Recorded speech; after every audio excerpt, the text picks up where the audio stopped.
This program is a collaboration of personal opinions and individual free thought. It does not represent the views or narrative of the mainstream corporate media hacks. Viewer discretion is advised. And here we go.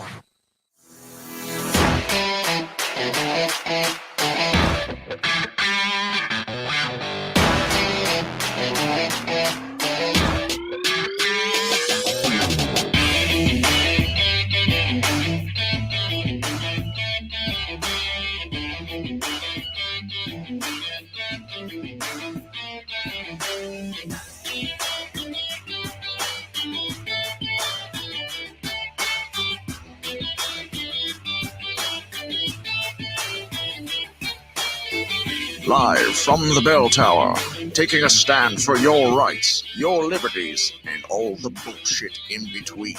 You're listening to Break the Bell Podcast. Ladies and gentlemen, happy Monday night. Good God. Yes. Starting out rough. What you got going on over there, Bill? Everything wants to fall down on me tonight. So my flag dropped. I went to fix that. My microphone fell, almost knocked over my energy drink. I'm like, you got 5 seconds. I know. 4. Just throw it on the I'm floor. like, just don't stop moving. And then I come on and my throat just gives Yes. out. My voice just gives out completely. So Yes, well, it is a Monday. it is for a sure. Monday. It is the end of getting towards the end of the year. We've done this at Yes. least 50 times this year. At least, yes. Plus all the weekend wrap-ups and all the extra shows that we've done. So it's long overdue for my voice to just completely Yes. give out. It's long overdue for everything just to go to shit because might as well. Right? I mean, it's getting to that point of the year where it's hard to really take anything seriously. It is. It's like yeah. work. It's like you're going through work, and it almost feels like the build up to Christmas vacation in school, where it's just like, oh, Yeah. only a couple more. Then you Right. realize, well, I only get like a day off for Christmas. So Right, fuck. right. it's just like, oh man, it's almost Christmas time, and then New Year's. It's like, well, we don't get like the Right, yeah. 3 weeks off. And it falls on a freaking weekend this year. yeah, so, and so I mean, we get a random day off in there, right, but yeah. it's not the same. It's just No. like you think after 37 plus years, you'd finally get used to. Right. Not having that big time off. Yeah, anymore. but no. So it's kind of like a bad case of senioritis. It's like Right. the end of the year is here. Why are everything is just like Yeah. why are we doing anything? Yeah. Like everybody should just be required to take the final month of the year off. Right? I think it would make everybody happier. I think so. Would- yes. yes. I think, don't they do that in Mexico? I mean, and long In naps. Denmark and Yes. Sweden and Yeah, every other country but America. That's Right. why we're great, because we don't get time off for Christmas. right? Yes. So how's everybody doing out there? It's Monday night. I mean, clearly we don't care about shit except this show. We care only solely about the show because Yes. we're never going to not care about you And I people. made chocolate chip cookies before I came. And you didn't bring any of no, them. they weren't cooled off. I will eat a hot chocolate chip cookie. I prefer okay. hot chocolate chip cookie. God, you're that dick. Like my boss comes in, you remember? Oh yes, yeah. He come in the other day and he's like, I almost stopped for donuts today. Well, what the fuck, dude? Yeah, right. Why Why are you here? Why would you even say Yeah, that though? Like right. you thought about it, but you decided not to. Yeah. Don't say it. And then we're like, wow, donuts really be good. And so all I'm thinking about is donuts.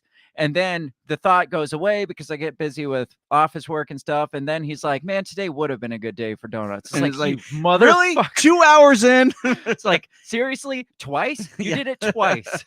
Yeah. And that's like you. Yeah, You know, I made you're right. chocolate chip cookies, I know. but I didn't bring any. But we have a big Christmas party next weekend, and I will bring lots of cookies for that. Do you know what we have next week? Next Monday, I speaking do, of and Christmas it is parties. extravagant. And it's very extravagant. Our third annual Christmas extravaganza, which I'm going to be making spiked eggnog, some bourbon Awesome. spiked I love eggnog, it. and I'm not going to bring any. Oh wow, Not Wow, going to share that at all. crashed fast. Right. But the Christmas special is going to be extravagant because it's I'll share because I'm a nice guy.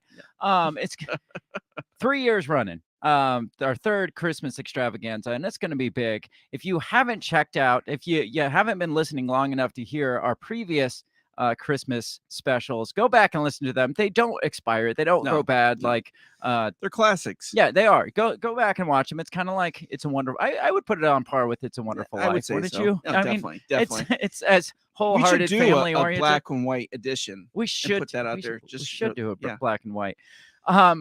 We will be joined by Dan Smots, my brother, of the System Is Down podcast, and we were slated to once again be joined by Remzo Martinez, just like every other year, but he canceled on us. He had some family issues come up, so we're not going to give him shit this time for it. No, Next time we'll give him Next time shit, we but will. Yeah, he's but- allowed a freebie. yeah, he's allowed this one. So unfortunately, Remzo will not be here. So I filled his slot with not as good, but pretty awesome as well. The great, fabulous Dave motherfucking Casey. I don't know if you Nice. remember. I don't think I've ever met Dave Casey. We've had Dave Casey on our show. We have? Maybe you weren't here. Was that one you? Yeah, maybe I don't that think was. I was here. Maybe that was. Yeah, I think you were on vacation or Okay, something. And okay. I had him fill in, and he did a much better job than you. So Well, that's That's- understandable. so we're gonna have Dave Casey on of the Dave vs. Goliath podcast, and he is always a blast to hang out with. So make sure you join that next weekend, or not next week, next Monday, December 19th, the Monday before Christmas extravaganza number 3. We're gonna have a lot of special entertainment. Last year we had a special musical number from Dan, which obviously was great. We had a special children's reading of Hookers and Blow Save Christmas, Classic. and we played some trivia games and Yeah. all kinds of stuff. That was good. We do everything that we don't like. The rest of the year we cover the stupid shit that Yeah. goes on in the world. On Christmas we make a point to take it off and just celebrate Christmas right. So Yes. if you haven't experienced that, make sure you show up specifically for that Christmas episode, because it's always Yes. a really good time. It's really the only good thing about Christmas anymore is Right? our I know. special. Well, it's not commercialized, which is nice. Exactly. It'll never be commercialized because we will never make money off of this. Speaking of making money, we got to mention our sponsors who are freedom loving, free speech loving coffee aficionados. Run Your Mouth Coffee. They make delicious coffee. They also support your right to run your mouth, hence the name Run Your Yes. Mouth Coffee. And I did some Christmas shopping using them today. You I did? shopped with them. Good. Yes. Good. Go to rymcoffee.com. Get some delicious, fresh roasted coffee delivered straight to your door. As we've been saying, did you wear pants while you're ordering it? No, I specifically Good. took them off. You took them Yeah. off just Yes. like, Just so I could see what it felt like. You're You're like- like, that does feel better. you know what Craig always says, I don't have to wear Yes. pants. Let me try Yes. this. Yes, I was in my work I was van, but gonna it worked. Hopefully you were home, but apparently not. Support companies that support your rights, such as free speech. Support Run Your Mouth Coffee. Go to rymcoffee.com. Tell them we sent you by using the promo code Break the Bell, and you'll get 10% off your purchase plus free shipping, and you'll have delicious coffee for Christmas presents. You don't got to wear pants. And you can tell somebody's like, what is this thing? What's this Run Your Mouth? You open the door to like conversation about free Yes. speech, just like all the other things we do. It's opening those wonderful Christmas table conversations, kind of like our shirts at our web store, which is breakthebell.bigcartel.com. You can get I Won't Eat Your Bug shirt, the We Are Not Your Pawn shirts. We have the famous Is This Shirt Even Real shirt. All the wonderful conversation starters for Yes, which the would be family great. dinner. Yes, great around the dinner table. Yeah, so we got Run Your Mouth Coffee. We've got our shirts. That's as commercialized, I guess, as we get. Yeah. But a lot of options for Christmas gifts and a lot of options for family dinner table conversation starters. So Yes. if you like making like Uncle Joe uncomfortable, wear one of our shirts and give him Run Your Mouth Yes. Coffee, and you got a double hitter there. Yes. So the shirts. We The should have a merch- special deal for people that live in California or have really liberal relatives. Yes, absolutely, we should. If you're from California, you can get 25%. Not going to say that. You just have to record the dinner conversation. You can find links to our sponsor. You can find links to our shirts and our web store and everything at breakthebellpod.com. Go there, check it out, hang out for a bit, shop, Christmas shop, do all that fun stuff, because because we have awesome stuff and we do. have awesome sponsors. So Yes. make sure you check it all out. Check us out all over social media. If you want to be instantly notified of our Christmas extravaganza, you can go to if you're watching this on YouTube, if you go to the bottom of the screen, right down there, there's a button that says subscribe. If you click that subscribe button, as soon as we start the Christmas extravaganza, you'll get this note. Actually, usually about 20 minutes before, because I schedule these out like 20 minutes before. So you'll get pre-notified. Hey, the Christmas extravaganza is about to begin, and you can drop what you're doing. You can drop your baby on the floor, stop everything, turn on the show. It's that simple. Just go down and hit the subscribe button, hit the like button, share the shit all over so everybody else can experience that fun time that we're going to have next week. Absolutely. Share us all over social media. That's the main thing. We're on Facebook, Twitter, Instagram at the handle at Break the Bell Pod. Check it out. Share, subscribe, like all the fun shit that the kids tell you to do so you can know when we're going to do awesome stuff. Like, can't say it enough, our Christmas extravaganza on December 19th, 7 p.m. Central Standard Time. I'm just going to keep throwing that in like every other sentence. Yes. It's like, Elon Musk, what he would really like is our Christmas extravaganza. Speaking of Elon Musk, we haven't even mentioned what we're talking about today. Oh, yeah, that's right. We haven't. We're talking about Elon Musk and Yes. the leaking of the leaky Twitter files. Yes. Now, did you look into this much? Yeah, I did look into some things. So, but it was his leaks and then him telling other people not to leak. Yeah, there was. Yeah, I mean, there's that. Yeah. There's Elon Musk saying, "Hey, this happened. I'm leaking this shit out here," but he didn't leak it. He was leaking to journalists who leaked it for him. And then on the other hand, Elon Musk this week came out and said, "Hey, don't leak any Twitter communications out there," even though he's out there. The shit out of you. Even though he's out there leaking Twitter, he's like, "That's my job." Right. Yeah. Now we'll get into it more, but there's this thing called NDAs, non-disclosure agreements. Yes. If you signed them, then you should be sued. Kind of held to it. Yeah. That's not him being some kind of a fucking monster for Yeah. saying, "Hey, you can't legally do this," because you can't legally do I this. think we've worked at places where we've had to sign NDAs before. Oh yeah. So a lot of bigger companies that have any sort of specific information, they like copyrighted information. They have NDAs to where it's just like, hey, you can't talk to a competitor about anything we do, or you can't talk to anybody about anything you see or do here. I mean, that's not a giant. People are just making a huge deal about that because of Elon's leaky. Because I guarantee that places like Facebook or Apple have the same things. Oh, they all, they all exactly. Every corporation. They're just making a big deal out of this one.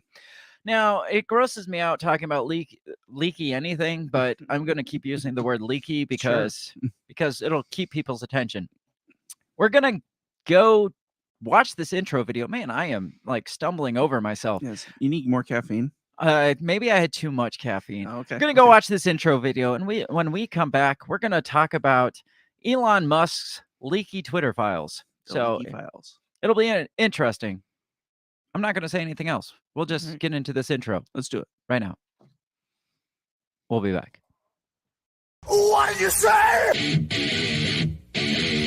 You talking to me? What the heck are you talking about?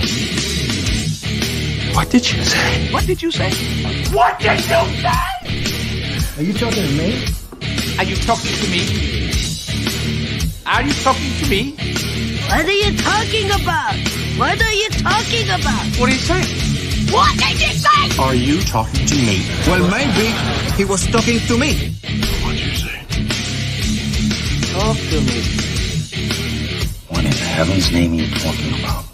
Talk to me, baby. Did you just say? What did you say? You talking to me? You talking to me? Are you talking to me? What the hell are you talking about?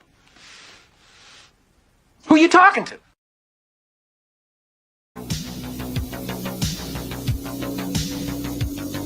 So we've been in, how long would you say it's been that Musk has had the flagship now? I'd say 3 months, 3 months? maybe. Has your opinion of him changed at all in 3 months? It hasn't really changed. My whole thought was, let's keep an eye on this guy because I don't think he's the Lord and Savior that Right. everybody makes him out to be. I mean, he's doing some things that I approve of, and then he turns around and does some things. I'm like, no, I don't. No. Kind of like sickens me when I see conservatives and Republicans kissing his ass. I mean, we talked about Kanye West last week. Right, Is right. there any difference? Yeah, Any no, fucking no, difference not at all. Not It's at like all. anytime anybody says anything against the liberal media or the liberal politicians, they're like, "Oh, that's our guy right there. That's our guy." And Yeah. then all of a sudden, one of them turns around and is like, "And about you people," and they're like, Right. "Oh, we never liked Elon Musk." Right, yeah. I mean, he's Yeah. a dangerous. Right. It's the same on both sides. It Like is, they kiss his ass until he turns around and says something Mhm. against them. Yeah. Elon Musk is kind of like we talked about Trump and kind of like we talked about Kanye West last week. Elon Musk cares about Elon Musk. Exactly. And so everything he does is going to benefit him somehow. And I think all of his moves here are somehow strategically, intelligently linked to success of him. Right. Like Yeah. to make him hit the headlines, to make Twitter stock boost, maybe make Tesla stock boost, maybe. Yeah. I don't know. He's a business- brand. Yeah, He's a business brand, man. just like Trump and Ye or I whatever. think that's exactly what you said about this time about Kanye last week. You're Probably like, you know was what? Kanye's a brand. Yes. That's all he Okay. is a brand. Well, I'm gonna have that tattooed on my body. Yes, he's somewhere. a brand. Your wife's gonna see it and be like, Who's a brand? don't worry about it. So ever since he took over Twitter, though, a couple months ago, he's been ruffling feathers. Yeah. And intentionally so obviously. I, It's I like, think so. Yes. I mean, he was always on Twitter, always like kind of trolling Twitter a little bit, but Yeah. I think he's stepped up his troll game. He has. Do you think it's, as the owner of Twitter, he should step up his troll game, or do you think maybe he should take more of like a side role? Yeah, I of- think he needs to take a knee down. I think he needs to kind of back off a little bit and just let it happen instead of just trying to perpetrate the violence. yeah, well, he doesn't seem to. No, and he won't. He won't. He doesn't care about ruffling Yeah. feathers. He insists on ruffling feathers, and sometimes that comes to the detriment of the liberal politicians and the liberal media, and we're all like, oh, Elon Musk is this great hero, and it's like, is he though? Right. You Well, how know? many billionaires do you see that are so active on social media? Right. Yeah, that's fair too. Yeah. You don't see a lot. You don't Mm-mm. see. Well, you wouldn't find Mark Zuckerberg. I don't think super. Right. But Thank do you see God. Mark Zuckerberg active even on Facebook? No, though? no. Not real. Now, I mean, on you'll Meta, see- he might be dancing on tables. maybe he is. I don't know. I'm not. I wouldn't get on there to check. Right. So this Twitter dump, this leaky Twitter dump. That's what I should have titled this. The leaky Twitter dump. It changes everything. I'm gonna change the title. Can I change it in real time? I don't know. I don't know if it's possible. Let's see. Nope, it's not gonna let me change it in real time. Sure. The leaky Twitter dump that came out this late. I mean, it's been the talk of the news all this week. I mean, we'll get into it deeper, obviously. We haven't talked at all about it. Right. But what was it, a big smoking gun? Like, from what you read, was it this big smoking gun that the right is at least making out to be, and what he kind of teased that it would be? Yeah, no, I don't think so, because it's everything was suspected anyways. It just wasn't exactly out Wasn't in the it open. suspected? It was known. Yeah, it was known. like Yeah, a known everybody knew what secret. was going on. So. Right. It was like an open secret. It's Yeah. like, oh, Twitter shadow bans. Right. Well, no shit. Yeah. Hey, Twitter suppressed the Hunter Biden laptop Right. story. Yeah, we know. Yeah. We know. We all talked about it. Yeah. The New York Post got banned for posting the Hunter Biden laptop story. Oh, Donald Trump kicked off Twitter. Was a lot of bias from Right. within. Well, yeah, obviously. None of it to me was a super smoking Right. gun. We'll talk about it, and then Yeah. we'll see if our opinions change as we go. But from what I saw, it wasn't. I was Yeah. just like, oh, this is it. The hammer's about to Right, drop, right, and yeah. it dropped, and it's just like, okay, Hmm. where's the hammer? Right. Yeah. Right. Where'd the hammer go? So yeah, it's not. It wasn't like documents of like, well, we have inside memos where they were going to suppress all conservative and Republican news that came out or something Yeah, like that. You know. nothing like that. No. So let's just jump right into this. Back in November, Elon Musk teased that he was gonna have a leaky dump. It's like, guys, just so y'all know, here in a couple days, I'm gonna have a leaky dump. I'm feeling regular. So he teased of this file release that was supposed to be all this like evidence of free speech suppression. So I got this article here. This is from Fox News, Fox Business, not Fox News. There's a difference. There is. Elon Musk teased Twitter files on free speech suppression. He says the public deserves to know. Starts out Elon Musk on Monday. So that, like I said, this is back in November. Elon Musk on Monday teased forthcoming files that will reveal how and why Twitter suppressed certain accounts at the expense of free speech. The Twitter files on free speech suppression soon to be published on Twitter itself, Musk tweeted Monday without elaborating. The public deserves to know what really happened. Sounds like the ultimate teaser. Right. Yeah. It's like this Tuesday on the Twitter files. Dun, dun, dun. What the public deserves to know. Do you know what really happened? Says critics, particularly those on the right. Oh, what's going? Your computer just went It just crazy. like had a freaking stroke. Yeah. The Twitter files. Oh my gosh, it's still stroking out. Critics, particularly on the right, have long criticized the platform for what they regard as unfair and obscure standards regarding which accounts are censored or suspended. The tech giant permanently banned former President Donald Trump from the platform in 2021, blocked the New York Post story on the Hunter Biden notorious laptop, and locked conservative satire site The Babylon Bee out of its Twitter account in March for awarding transgender Biden administration official Rachel Levine a fictitious Man of the Year award. I didn't realize that's what Babylon Bee got kicked off for. Yeah. Last week, Musk responded to a tweet from Alex LaRusso, executive producer of the Benny Report on Newsmax, who argued that Musk should make Twitter's internal discussions to censor the Post's Hunter Biden laptop story. It says, so there's the tweet, and for some reason the tweet's not there. It was there 5 minutes ago when I pulled this up, but it's not anymore. So this guy, Alex LaRusso from Newsmax, says, hey, you should make the internal discussion of suppressing the Hunter laptop story. You should make that public. And Musk came out and responded, this is necessary to restore public trust. So it makes you wonder, does this guy put it in Musk's brain? He's like, Right. oh, you know what? That would be a good idea. Right. We should release this. Or was Musk already planning on releasing stuff? And he's like, I need to get a guy to ask a question. It's like, Yeah. do you know what would be great, Bill? What's that, Craig? You should, Right. is it really obvious that, I mean, was this blatantly like kind of set up by Right, Musk? It's yeah. like, you should ask this question, then I'll respond to it. By George, you're right. I should. You're not even talking in your microphone. By George, you're right. I Okay, should. There you go. Conservatives largely celebrated Musk's $44 billion acquisition of Twitter.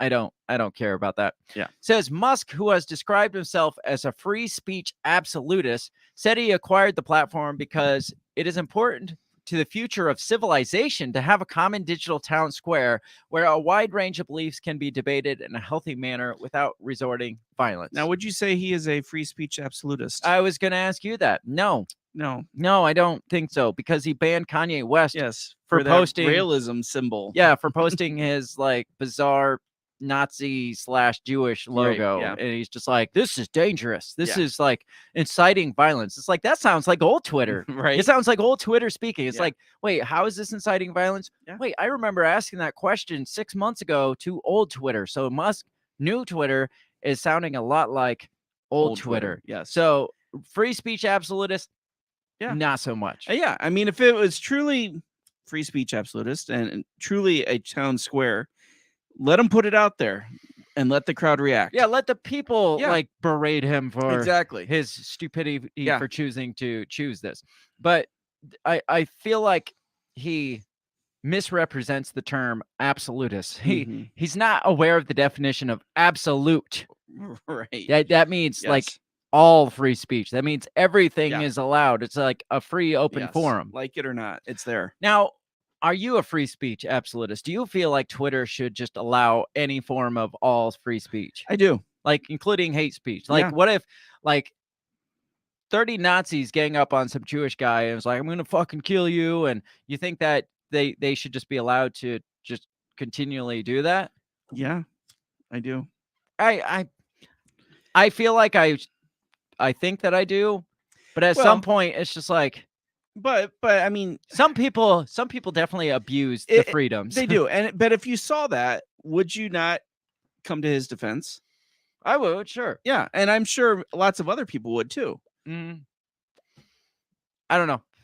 Yeah, I feel like it should be a thing, but I also see how platforms turn really trashy really quick. No, they do, and I guess that's where you have to say. But I don't think you should say, "Hey, I'm a free speech absolutist. We need to have an open forum for all free ideas," and then come back and be like, "Except for that except one, for and your that idea, one, and that one." yes, right? and I that mean, idea. And say- Alex Jones is not Right. allowed on. And I mean, say it what it is. If it's like, Mhm. well, we want to support like a healthy. So any hate speech, we're gonna kind of phase out. now, would you believe in because we'll get into the shadow banning shit. Yeah. What about like I don't know, like bumping down some of that like hateful shit, not letting it like get really viral? Yeah, I'm fine with that because You're- the people that want to find it are gonna find it So you're fine with shadow banning? Yeah. To an Yeah. extent. to an extent. Yeah.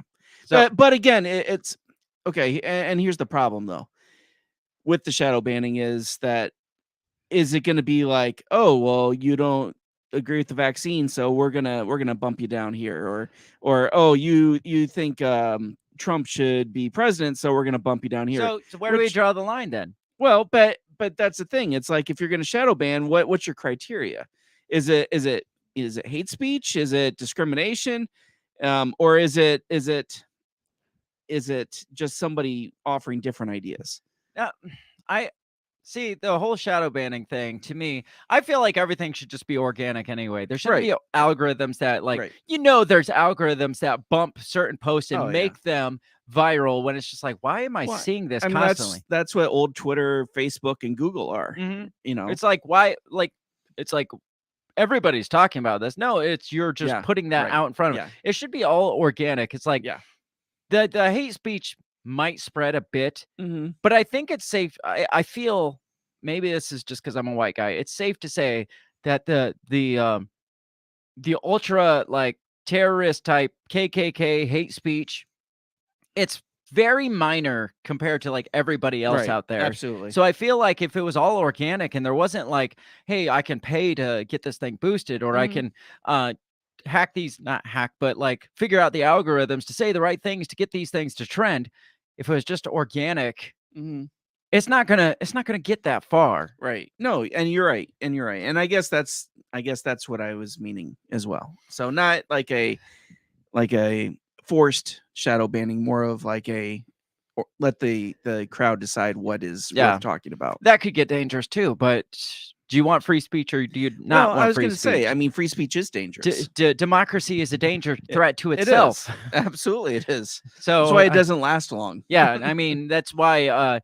What was that Time article we talked about after Mhm. the election? That was just Yeah. like we had to work to protect democracy yeah. by like basically throwing democracy out the window Yeah, for exactly. a brief moment Yeah. to save democracy from itself. Right. So I mean, it's dangerous. I It mean, free is. speech is dangerous. You're And that's gonna why get most countries don't have it. yeah. I mean, maybe that's what's wrong with us is we do allow free speech. I mean, I sound like I'm talking against it, but I'm being facetious here Right. because it is dangerous. I mean, there is the option that shitty ideas might get out in the public, but Yeah. I feel like we've dumbed down society by telling them, "Hey, we're gonna think for you and tell you what not to hear and Right. what you should hear," instead of letting people decide for themselves. Because Yeah. God forbid they make a dangerous decision on No, their own. And that's the problem we've ran into with things like the Hunter Biden laptop and Mhm. the vaccine is like, well, we thought it was maybe fake news, so we didn't want to put it out there. Right. So we've got he came out and teased, "Hey, we're gonna have this massive dump," and I'm gonna say massive dump as many times as I can on here. So then, I mean, there was kind of a delay because he said, "Hey, we're gonna release it this day," and then all of a sudden he's like, "Hey, we're holding off on this, having people look this over and make sure we're on the up and up before we release it. Make sure we're not going to get our asses sued is probably more likely what was going. A lot of the initial dump, at least, seemed to surround the Hunter Biden laptop story. Yes. And that's what that Alex guy, I can't think of his name, but he was talking about was like, hey, release all the information about the Hunter Biden laptop story. And so I feel like we got to rewind a little bit let's do it. and talk, maybe not talk a ton about it, but let's just recap what that whole thing was, because it's almost, what's going on here? My screen's being dumb. It's almost like the whole key points of that laptop story have kind of been memory hold, right? Because we think about, Hunter Biden doing crack and hookers and blow. hitting up with hookers and blow save Christmas and shit like that. But we forget the parts where he was doing shady deals on the behest of his father, who was the vice president at the time. Yes, with shady countries. Yeah, and so let's this is the original. This is the OG article that got censored. I'm surprised they from still Twitter. have that out there. Yeah, I found it. It's still floating around. This is the New York Post article that got banned from Twitter for like 2 weeks straight. It says smoking gun email reveals how Hunter Biden introduced Ukrainian businessmen to VP dad. So right off the bat, you see, this has nothing to do with Hunter Biden's hookers and blow, right? And everything to do with the shady dealings between Hunter and his dad and Ukraine and Burisma and all these dealings that he had. So it says introduced his father, then Vice President Joe Biden, to a top executive at Ukrainian energy firm, Lester Fisher, who was investigating freeze. I'm over computer. So remember, there was Joe Biden threatened Ukraine into firing that prosecutor that was looking into the Burisma dealings. Right. And then Trump basically threatened to withhold certain funding to Ukraine if he didn't give him the info on Biden. And then Trump got impeached for it because he's threatening Ukrainian officials and withholding money. But they long overlooked the fact that he was doing that in response to Biden doing the exact same damn thing. Only this one was for personal reasons, like his family business, not like his son. I mean, Trump's was for personal reason, have juice on Biden for the election and stuff, but Biden started it. Yes. I mean, I know that's the childish. It's true. It's true. Childish excuse there. Well, he started it. But, nobody's come out. Well, I'm sure, but nobody came out and impeached Joe Biden over this yet. No. But we impeached Donald Trump, or we attempted to. Shit, what was I going to say? Oh, and that was the excuses that, well, we learned lessons during the 2016 election, so we didn't want to repeat those for the 2020 election. Yeah, the October surprise that always involves a secret laptop and secret email conversations and shit. It's like the same playbook every 4 years. Yeah. The Never Before meeting is mentioned in a message of appreciation that Vadim Pizarsky, an advisor to the board of Burisma, allegedly sent Hunter Biden on April 17, 2015, about a year after Hunter joined Burisma board at a reported salary of $50,000 a month. Wow. I need that job. Right. Well, you need a rich dad who has political contacts. True. You need to be the son of a vice president of the United States. Yeah. And then, I mean, what do you call what are your qualifications for this? Well, my dad's the vice president of the United States. Oh, shit. $50,000 a month. Sound good to you? Yeah. Yeah. That sounds Hookers about and right. blow. Dear Hunter, thank you for inviting me to DC and giving me an opportunity to meet your father and spend some time together. It's really an honor and a pleasure, the email read. I mean, that's not damning there, but you can tell how there was, he was obviously had the hookups between him and his father. Right.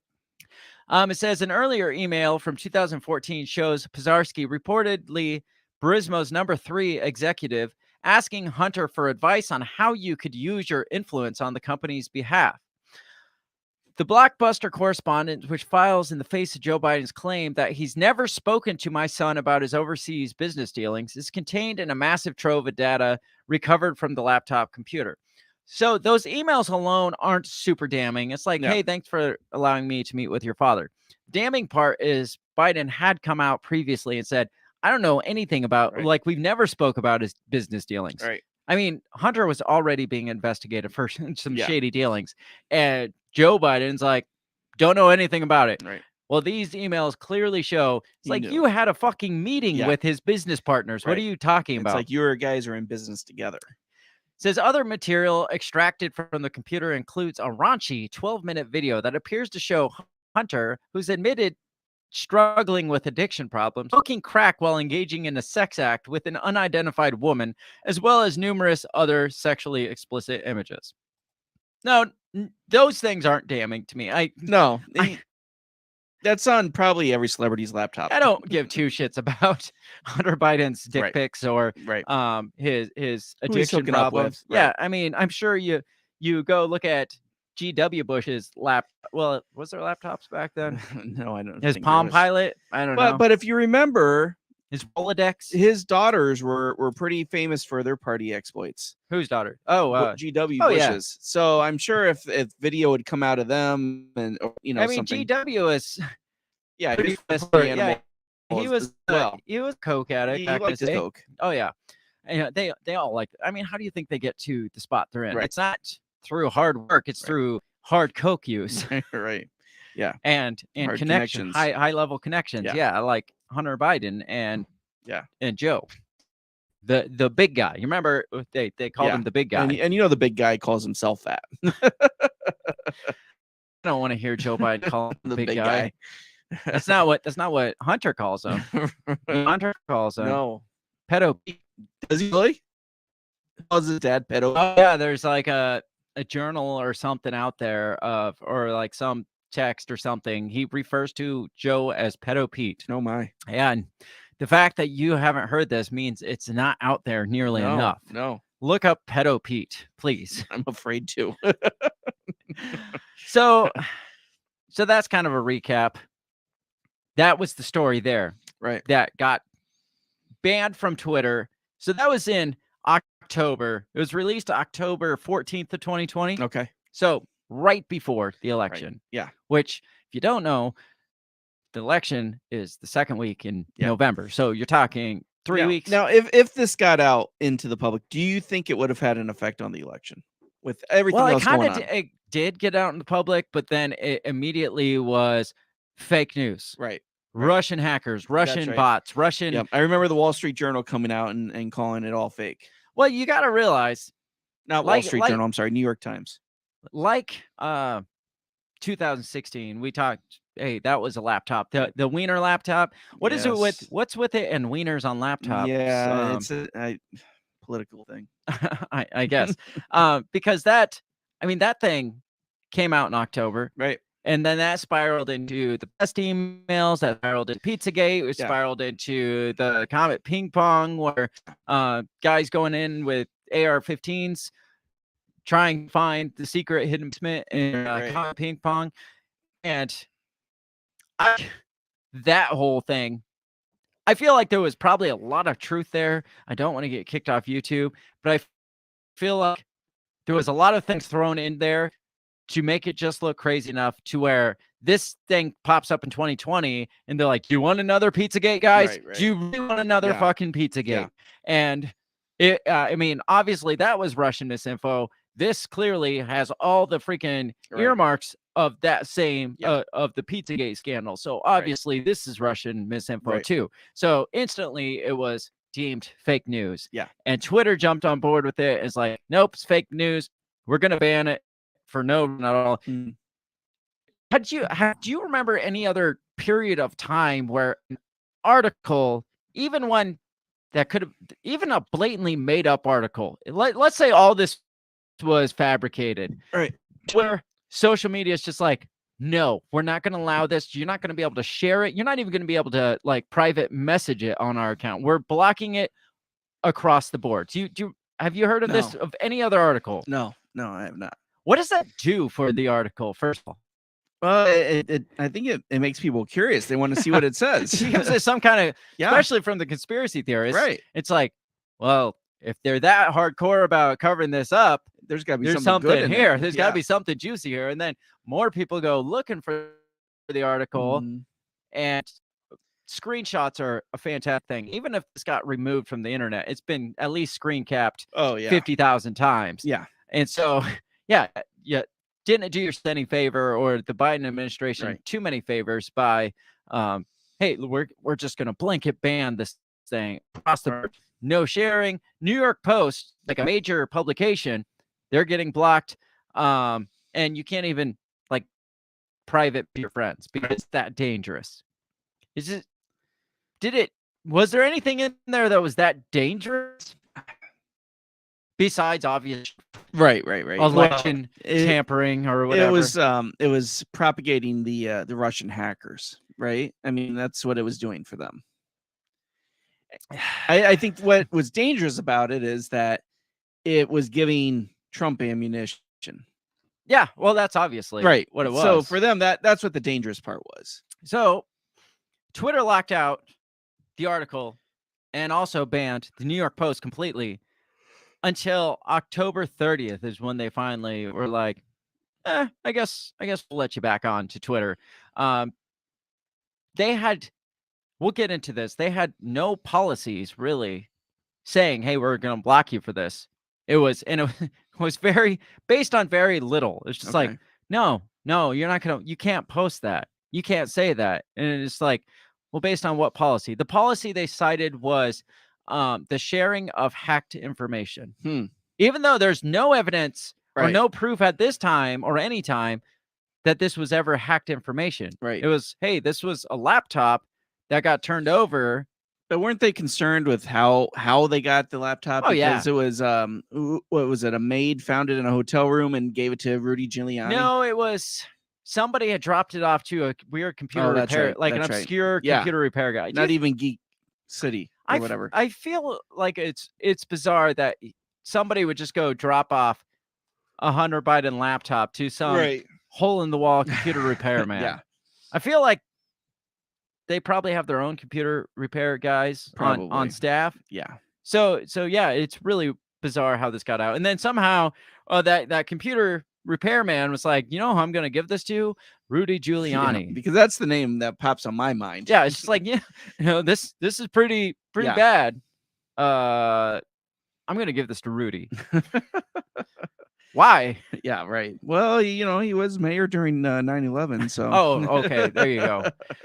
So this here talks about Twitter backing down finally on October 30th, so you're talking 2-week ban of a major publication. So it kind of seems like censorship, like violation of free speech a little bit here, like the cover up of certain information, maybe some election meddling. Mhm. Would you call it election meddling at this point? I would say so. Yeah. Yeah. Says, this is from Fox News. It says Twitter lifted its suspension of the New York Post main account Friday, October 30th, ending a weeks-long standoff after the social media giant punished the newspaper for tweeting its explosive report about Hunter Biden.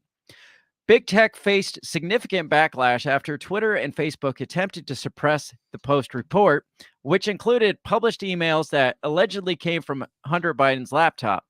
Twitter went to extremes by not even allowing users to share the article, which it initially claimed violated its policy of sharing hacked material, though there was no evidence that the emails published by the Post were hacked. So this policy of not even allowing it to be shared over like private messaging, this is usually reserved for like child porn and shit like that. Yeah. Like really bad things. It's just like, yeah, you can't do that. You can't even share that. We're not even allowing this anywhere. And so they chose this thing that was usually reserved for child porn and applied it to Hunter Biden's laptop story. That's how serious this was for them, because maybe they thought that's what they thought it was going to be. Well, I mean, there was Hunter Biden's sex tapes out there, but not in the, I mean, in the laptop, yes, but New York Post wasn't posting pictures and of videos. Hunter Biden's dick out there, in videos of Hunter Biden doing coke or doing blow off some hooker's ass crack or anything like that. From what I saw there, I mean, we just read the article. I didn't see any dick pics No. of Hunter Biden. Thank So, goodness. but yeah, they reserved or they used the same policy Right. that is usually reserved for child porn. So, and probably less for child porn than it is for the New York Post article, Right. because from what I've heard, Twitter has a very bad reputation of not blocking a lot of child porn out Oh, there. really? So we'll get into that too. Our policies are living documents. We're willing to update and adjust them when we encounter scenarios or receive important feedback from the public. Twitter Safety began a thread from its official account. One such example is the recent change to our hacked materials policy and its impact on accounts like the New York Post. In response, we're updating our practices of not retroactively overturning prior enforcement. Decisions made under policies that are subsequently changed and published can now be appealed if the count as issue is a driver of that change. We believe this is fair and appropriate. Apparently, Jack Dorsey came out later and it's like, it was probably stupid of us to just. So, yeah, it says here, Twitter CEO Jack Dorsey admitted this week that his policy of forbidding anyone to tweet out the post-Hunter Biden report was a mistake. However, the company's position had remained that the newspaper must delete the original tweet in order to regain access to its account. So it's like, yeah, it was kind of a mistake, but we're not going to let them back on until they delete their Yeah, post. because that's our policy. They didn't delete their post and they fought it. And then 2 weeks later, finally were allowed back on. But by then, the damage had been done. Right. Everybody's already convinced that this is fake news. Right. This is Russian misinformation. This is obviously Donald Trump. Remember, they were looking into Rudy Giuliani going to Russia and receiving information from the Russians. Yeah. What happened there? Right. Yeah. 'Cause I remember us talking about that. It's like, Yeah. apparently Rudy Giuliani think went to Russia. I think he's still under investigation for that. Really? Yeah. How long is that investigation going to go on for? It's the Does it government. matter now? I was gonna say by now they're like, well, shit, we're kind of in it, so we might as well see where it goes. Yeah. At what point do they say? I mean, does Giuliani have too much credibility at this point? No. Is it No. like really? I mean, it's kind of like them keeping after Alex Jones. It's like, well, 225 million. That's not enough. Let's go 3 trillion. It's like, Yeah. the damage is done. Right. Yeah. Let's stop wasting resources Yeah. on chasing Rudy do you Giuliani. think to he's Russia. learned his lesson by now? Who? Giuliani or Alex Jones? Jones. Probably not either one of No. them. Keep going. I think I lost. Would you lose? I thought I lost it. No, it's my computer's being stupid. So Twitter, like we said, locked out the article, finally let it back, and 2 weeks later. 2 weeks later, and that was the news. That was the situation. Fast forward to today, like I said, Elon teases that he's going to release the communication of this. Right. He's like, guys, we're going to do this. Right. You need to see this. It's about trust. Yeah. It's about restoring trust to the company. Right. And that's probably more than anything. It's not like it's important that people hear the truth.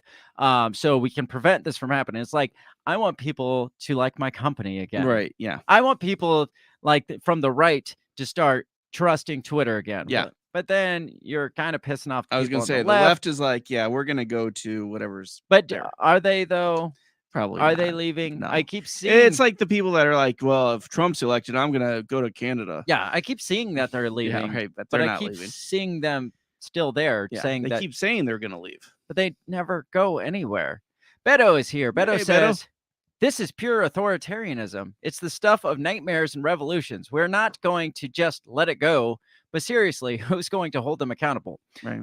Elon Musk is going to hold them accountable." Yeah. So that's the thing. It's like there's real shit in here.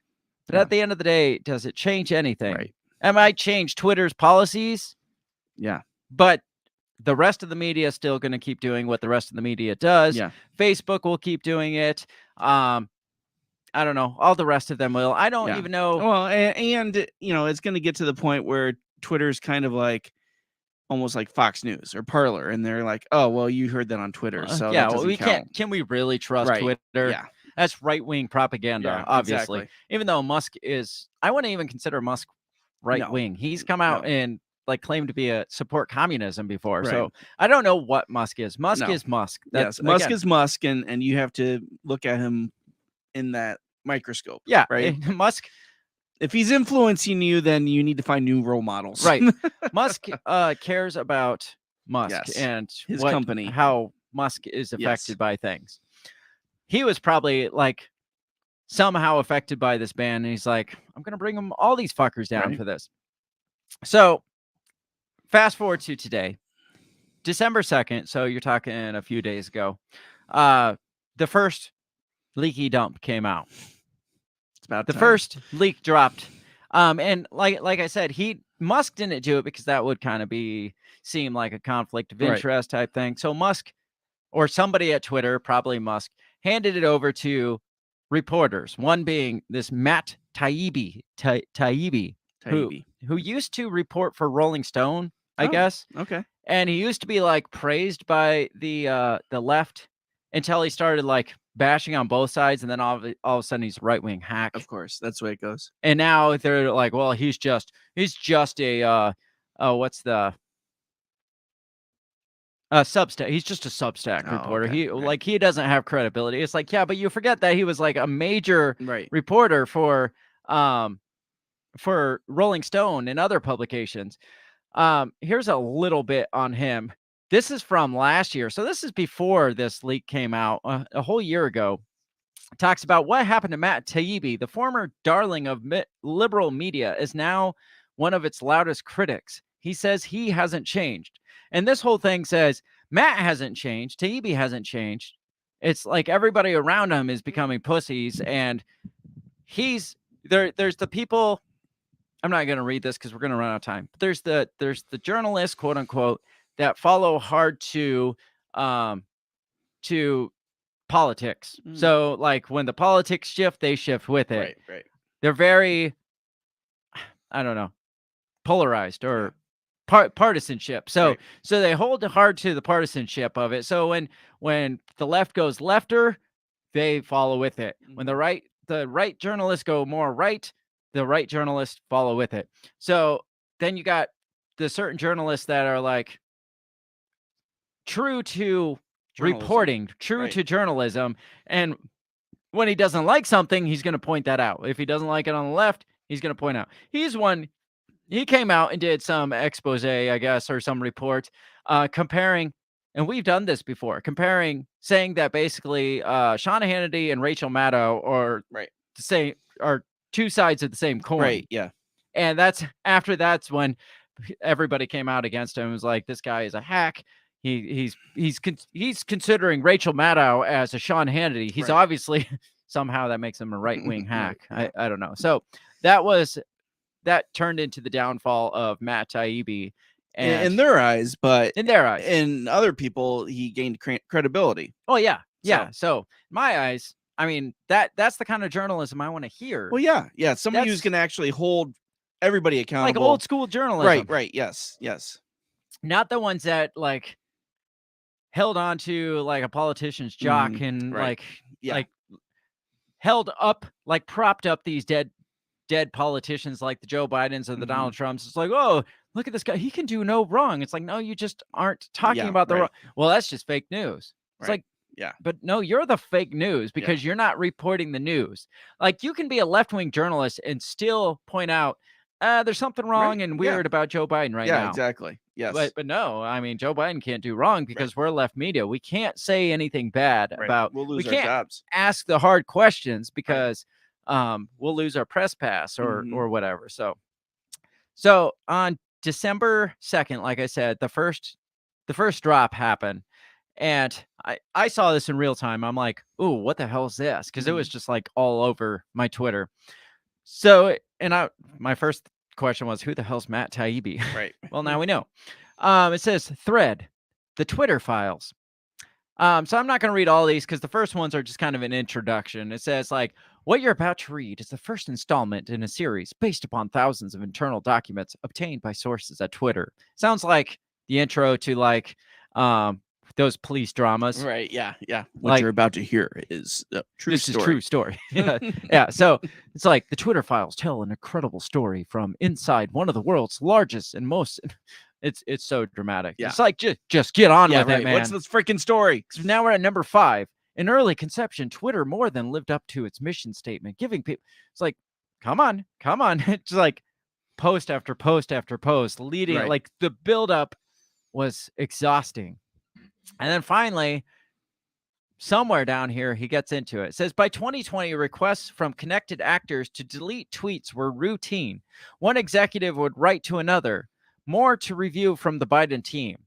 They would reply would come back handled. So it's like hinting around that Biden's team, not Biden, obviously, Right. he can't do things. No. no. But He his eats ice team cream.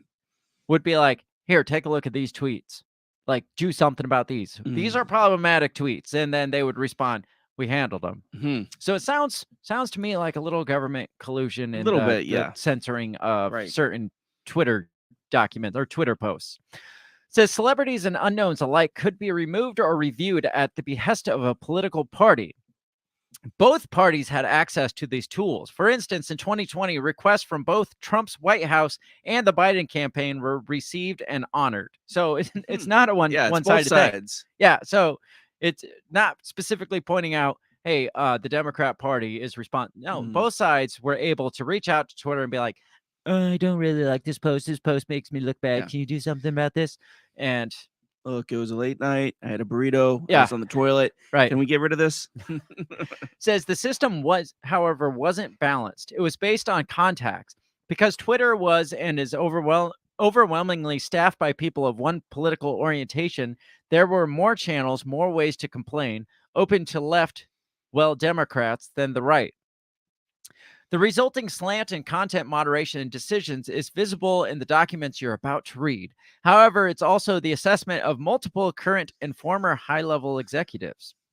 Okay, there was more throat clearing about the process, but screw it. Let's jump forward. Can we just, like, we're at number 16 now, and we Right, still yeah. haven't got into this.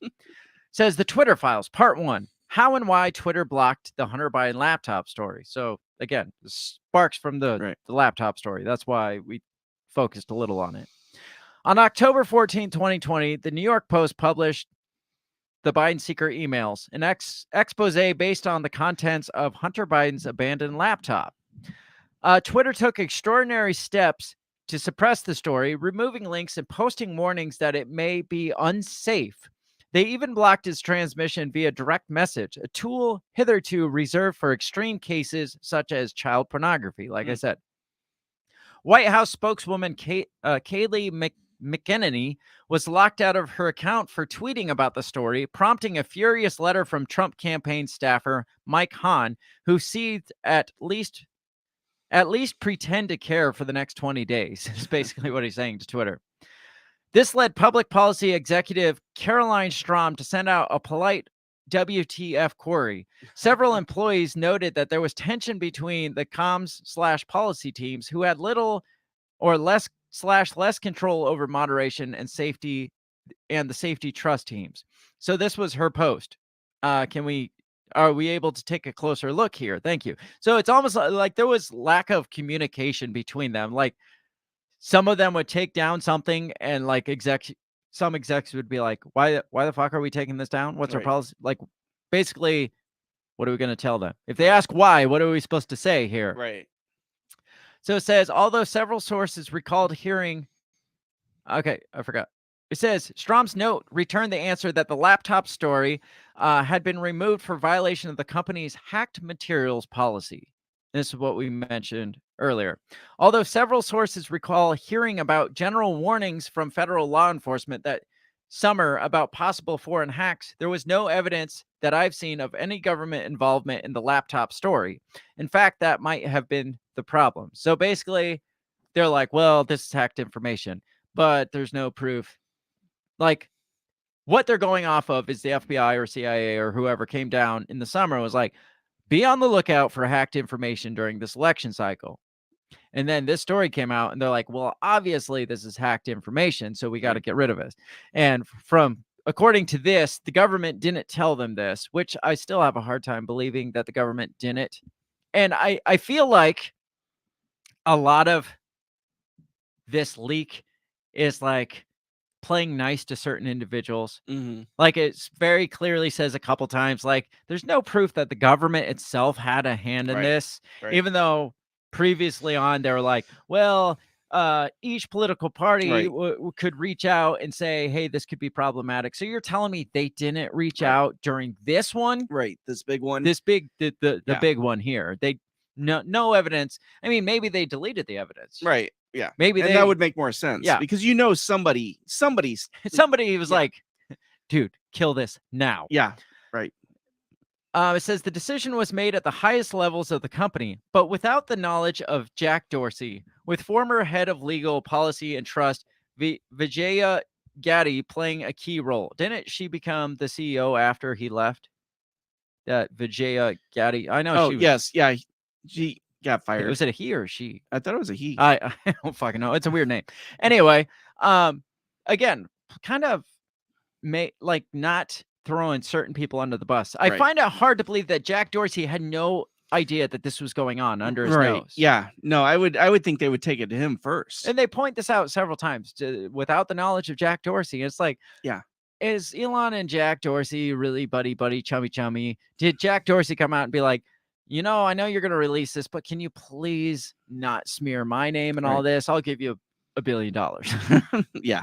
And he's Right. like, don't mention, if you mention Jack Dorsey, say he didn't know. Right. Yeah. Well, and that seems exactly what it was, because again, something this big, something that they're going to go pedo Pete protocols, and they're not going to bring it to Jack Dorsey. I'm going to use that from now on. Pedo Pete protocols. I'm writing this down. Twitter has implemented as Pedo Pete protocol. What requires the Pedo Pete protocols? Apparently anything dealing with presidential family. Just specifically Joe Biden. yes. president. Yes. That is yes. Can you imagine this story was on the reverse side? Can you imagine if Oh. Donald Trump, there was like a that shit wouldn't even like, pass go. a- It would be Don Jr. yeah. laptop got exposed yeah. and he was doing coke off Yeah. some hooker, or and Ivanka. Ivanka was hooking up Oh, with damn. Burisma higher Right. executives and introducing. I mean, Yeah. it would No, like I said, even if it was blatant lie, like Oh, yeah. fabricated to its core and came straight from Yes. Vladimir Putin's Oh, mouth yeah. himself. Oh yeah. It would not pass any protocols.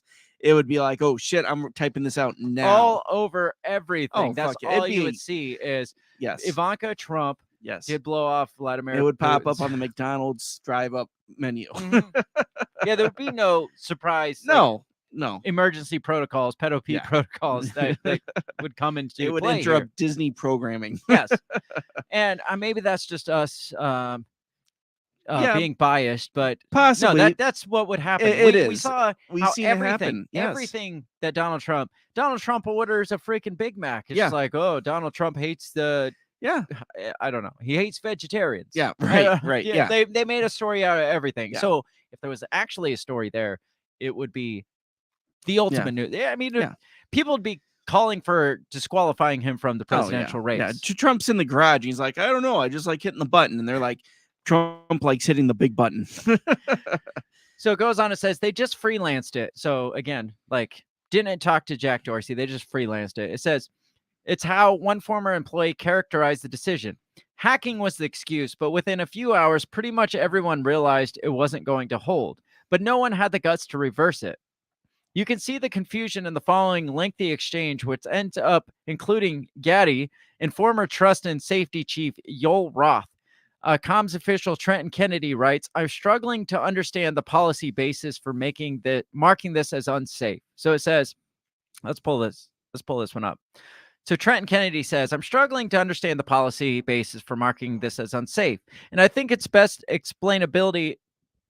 best explainability argument for this externally would be that we're waiting to understand if this story is the result of hacked materials. We'll face hard questions on this if we don't have some kind of solid reasoning for marking the link as unsafe. Katie says, will we also mark similar stories as unsafe? So basically, That's a good like, question, are we Katie. going to? Is this across the board policy, or is this just specifically for this story? Yeah. By this point, TB says everybody knew this was fucked. Said one former employee, but the response was essentially to err on the side of continuing to err. So the conversation goes on with Yoel Roth saying the policy basis is hacked material.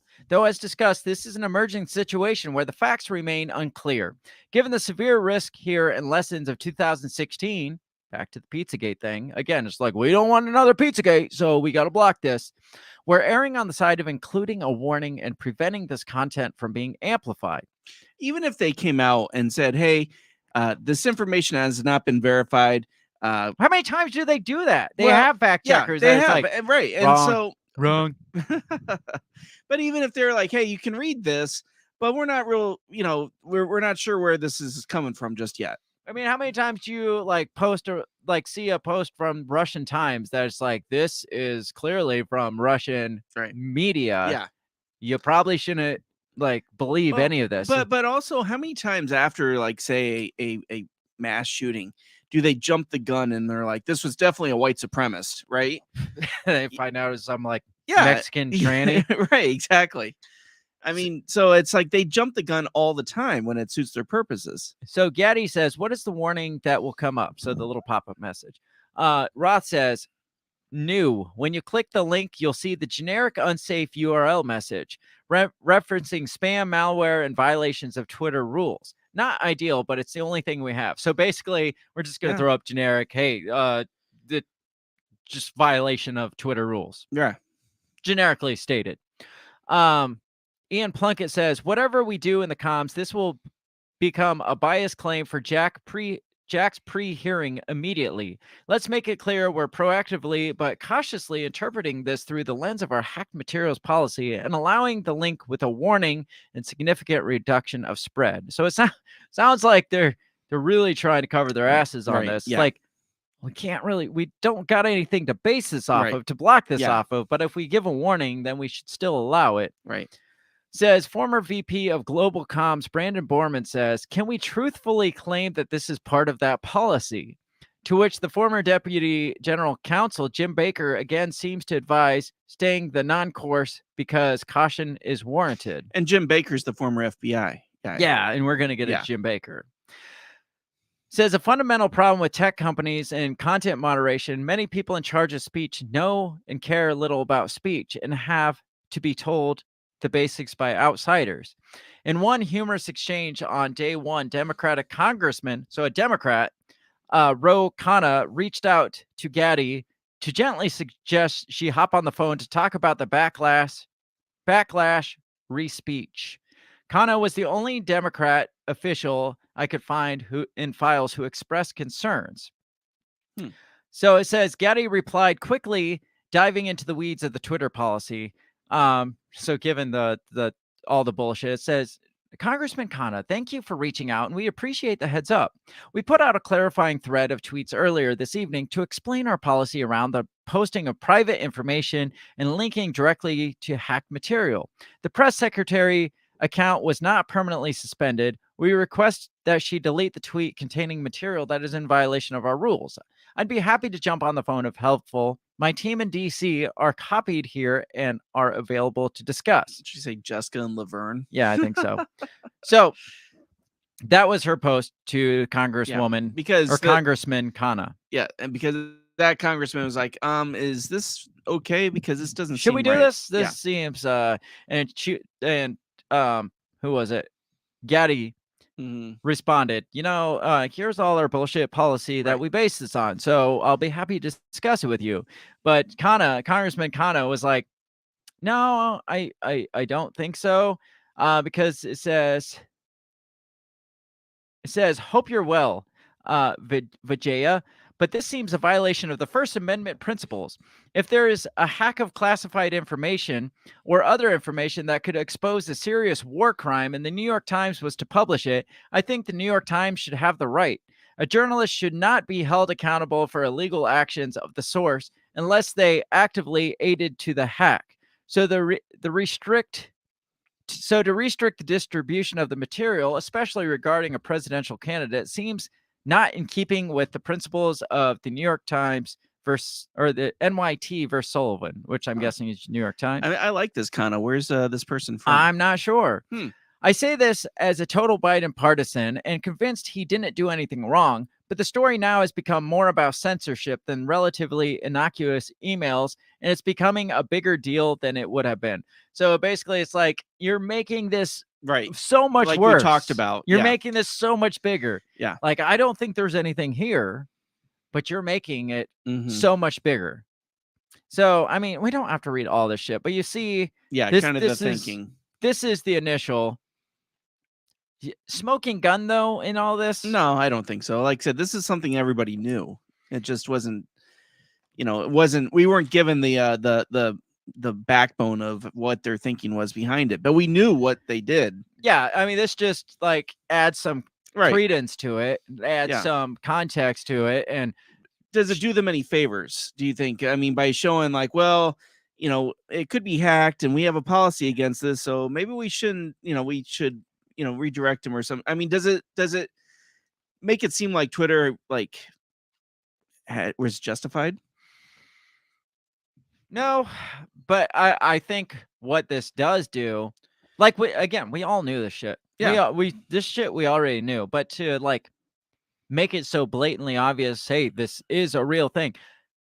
All it's doing is just sparking so much outrage Right. to the point, like Elon Musk talked about, we need to have free and open speech so we don't have this polarized social media echo Mhm. chambers do no good. And then this comes out and it's like, well, you just reignited something that kind of was Right. Kind of done. Yeah, it was a done Yeah. deal. We knew it was there. You didn't Yeah. have to tell us. Right. Now, Right. do you think it changes anybody's minds on the other side though? No, they don't care because they'll find ways to justify things. Now, I did see an article that was like, I think it was like 12% of Democrats said that if they would have known about the story, they wouldn't have voted for Oh, really? Joe Biden. I don't know if I believe that. I don't, because a lot Based of on people's politics these days, Right. it doesn't matter. Like Donald Trump said, I could go out and fucking murder somebody in the streets and Right. nobody's gonna care. right. Same Well, on both sides. and a lot of Facebook posts I saw from friends that were liberals were, "Who cares what a family member does? That's not who we're voting for. We're voting for Joe Biden." But So but again, we're overlooking the main part of that article, which was Right. this has a lot to do with Joe Biden. Yes. It's not just Hunter Right. Biden. It's not just the laptop. Yeah. It's not just the cover up of the story. right, but I feel like that's where if covering the story the way they did, or not covering the story the way they did, the thing that got kind of misconstrued was the fact that this, like you said, this has a lot to do with Biden and not Hunter. Mm-hmm. Because, like you said, nobody cares if Hunter is doing blow off of Hooker's ass, No, nobody right? cares at But all. they do care the fact that Biden is getting kickbacks for turning over national business or Right. giving up land or Because do you think the New York Post would have even reported on Hunter Biden's doing blow off a hooker's No. ass? I mean, that's more the maybe, Inquirer, yeah. maybe Well, Breitbart. well, after this, remember they got deemed a tabloid. Yes, so yeah, so right, maybe tabloid rag. being that they are such a tabloid, maybe they would. But the headline of that article said nothing about the illegal Right. like activities, like the Yeah. substance abuse or the hookers or anything like Right. that. The headline was connection between Joe Biden and Yeah. all these business connections. And like you said, the same thing that Trump got nailed on with the Ukrainian guy is Mhm. the same thing that Biden got away with fine. Right, exactly. But we can't talk about that because it's Russian misinformation. Now, I talked about how this dump, all it's going to probably do is inflame people even Mhm. more, make people even more enraged. Right. Very first person enraged, Donald Trump. Oh, really? Did you hear what he said about this? Oh, yes, I did see that. Yeah, I don't know the context, like how, and that's what I don't know is the context of it, because nobody else is talking about this Yeah. except like CNN. Yeah. But basically, CNN says that Trump calls for the termination of the Constitution over this. Yeah. Now, if this is real, and I could see him spouting off his mouth and Yeah. saying this in a fit of rage, Does that solve our problems with censorship and free speech? It makes it worse. Says former President Donald Trump called for the termination of the Constitution to overturn the 2020 election and reinstate him to power Saturday in a continuation of his election denialism and pushing of fringe conspiracy theories. Do you, now let me ask you, do you throw the presidential election results of 2020 out and declare the rightful winner? You gotta, I mean, he's got all caps, so we gotta, Oh yeah. rightful winner. You know those little hands are swinging. Or do you have a new election? A massive fraud of this type and magnitude allows for the termination of all rules, regulations, and articles, even those found in the Constitution. Now, what's he basing that off of? I do believe that's what he said. No, I do believe he said that too, because that seems exactly like what he would say. But I think that just shows his ignorance of why he had people helping him. 'Cause we know we had Donald Trump as president during Yes. the riots of 2020, and he Right. was like, "I'm gonna impose martial law," and Right. we're all like, "No, Yeah, don't No. know. just stop." Yeah. Like, no, that. And then he comes out, he's like, "Do you know what we should do in response to election fraud? Is we should overturn the Constitution." Yeah. It's like, what? Right. What? Stop. It's like you're kind of getting somewhere. Yeah. And then you're like, throw out the Constitution. We're like, yeah. all right, there's Donald Trump Yeah, again. exactly. Now, do you think there's enough here to say election fraud, throw out even the election results? No. Like based on the Twitter, No. the Twitter leaks here. Again, we No. all knew it. Yeah, we all knew it. We all knew Yeah. that they were suppressing certain information. Yeah. And this again, I mean, it's a private company. I guess they're allowed to. Yeah. And even, I guess if the DNC was like buddy with Twitter and was like, here, let's shut that up, because I mean, If there was an exchange of money, right? Okay, here's $20 million to keep this buried for another 3 weeks. Maybe. so what would the solution be? Do you have a new election? Do you say nope, No, Donald Trump it's- should have won, or do you just let it ride? You for gotta the let next, it ride. I mean, what's like, done is 2 done. more years. Yeah. 2 more years. Good, Do we good really? luck, man. You got.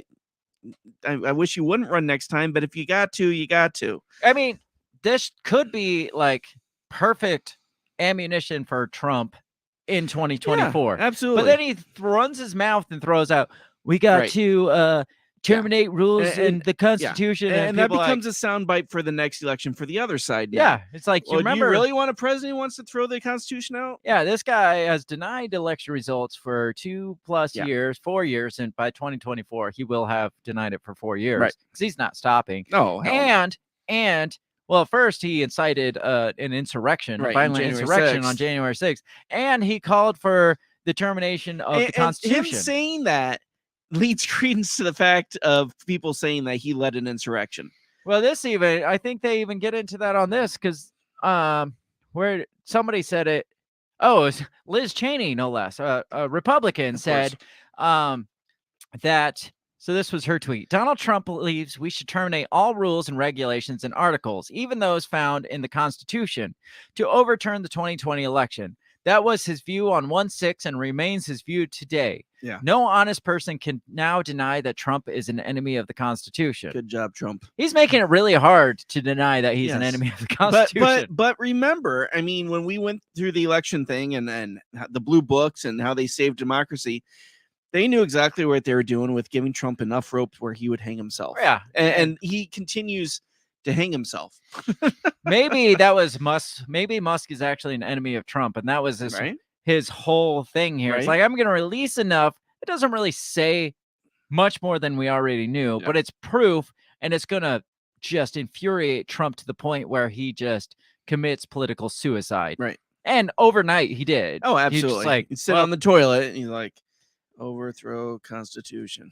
it's like, do we really want to stand for a constitution that just like, It's like, right. stop, just put your fingers to bed. Yeah. Put your tiny thumbs to bed. Yeah. Stop. Just stop talking.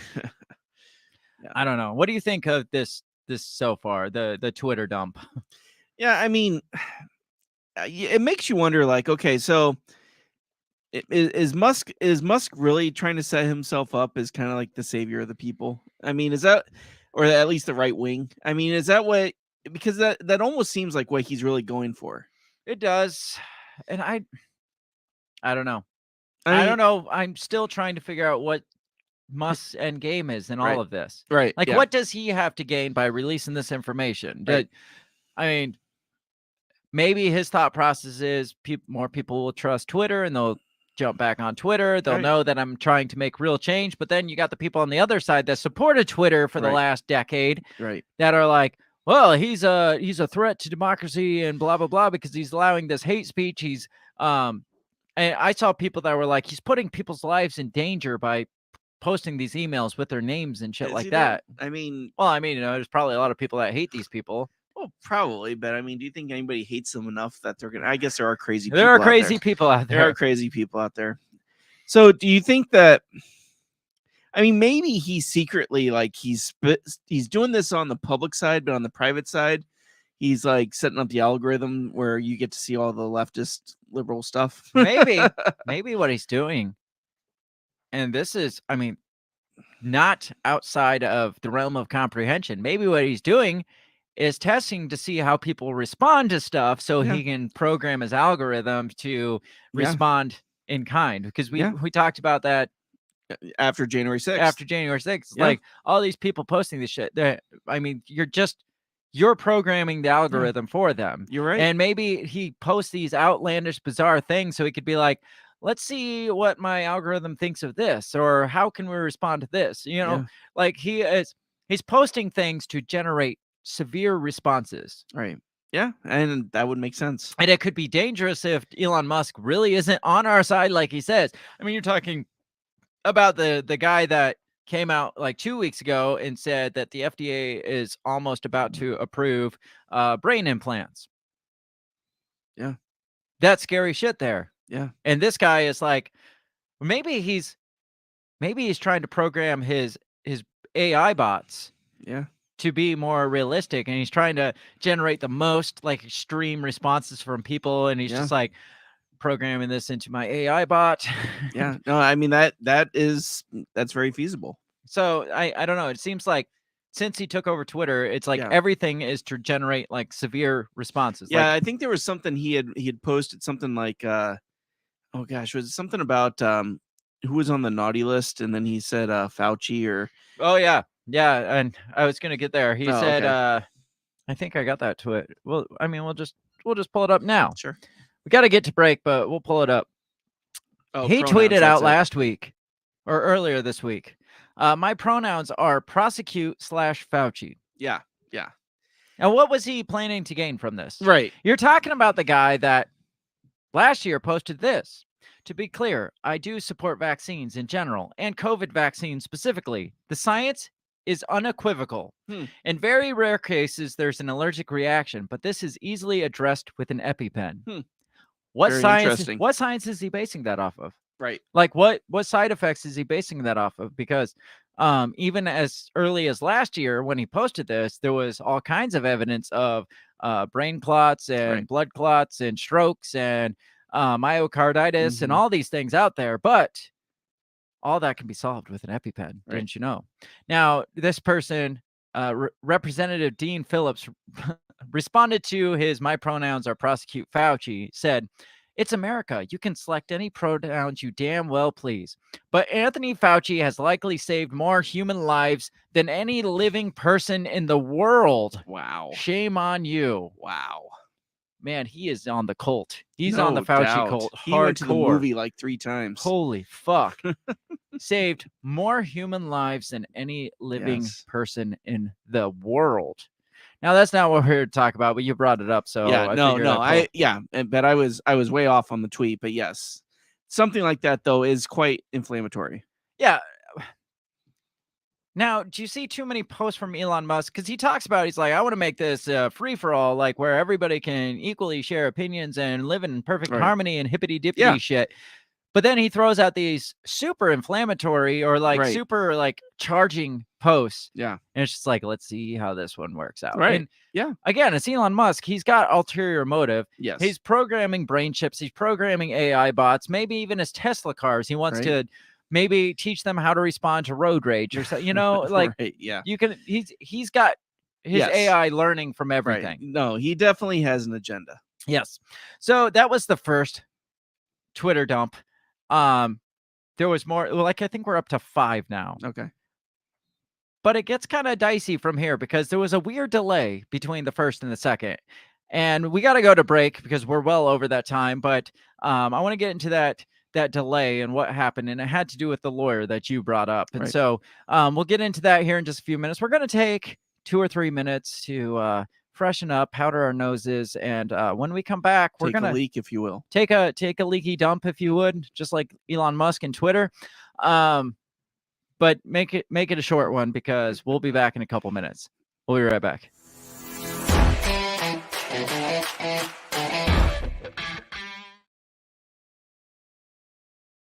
Have you ever thought that maybe voting, maybe all this politics constantly surrounding you is not the way to achieve freedom in your life? Hi, I'm Remso W. Martinez, and I ask myself the same question. That's why I'm on a journey to find true freedom in my lifetime. From learning about financial independence to new ways to develop rugged individualism to amazing guests living strange, crazy, amazing lifestyles that you've only thought might be real but actually are. Go ahead and check out my new show, On the Run with Remso W. Martinez at the We Are Libertarians Network. You can find On the Run with Remso W. Martinez on iTunes, SoundCloud, Stitcher, Google Play. You know how the internet works. Come on down and let's discover how to achieve real freedom in your life together. Hey everybody, I just want to take this time to give a big shout out to the very first sponsor of the Break the Bell podcast. That is Goulash Media. They can be found at goulashmedia.net. Goulash Media specializes in graphic design, web design, audio recordings, video work, wedding videos, music videos, even political campaign videos. Goulash Media caters to the little guy with the big vision. You can check them out at goulashmedia.net. That's GOULASH media.net.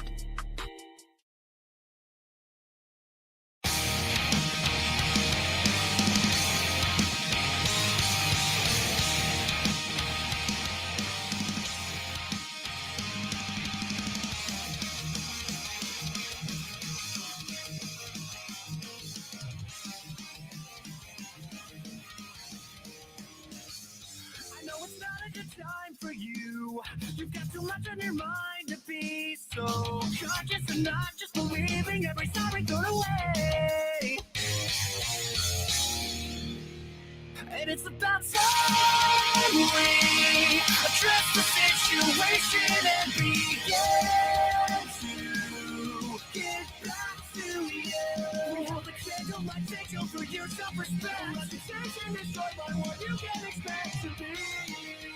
Faceless in between. I know you can handle it. To face the truth of the matter, it's still so much better to leave the light than drag it to your grave. Because you see what to make of this. How you can turn your own tables and work this. And take advantage of your failure like you planned to anyway. And it's about time we address the situation and begin to get back to you. We hold the candle like vigil for your self-respect. Reputation destroyed by what you can expect to be. The faceless in between. You're still alive, but you've been dead inside for a long time. And I understand why. But you did this to yourself. You did this to me. You don't even remember the name. Why should anybody remember you? Why should anyone give you another shot? You know they won't. You know you deserve to be forgotten. Now you're everything you always disguise. You know you should deal with all this lies. All this effort to cover up what you've done. We already know. We already see. Wake up and be better before you. It's about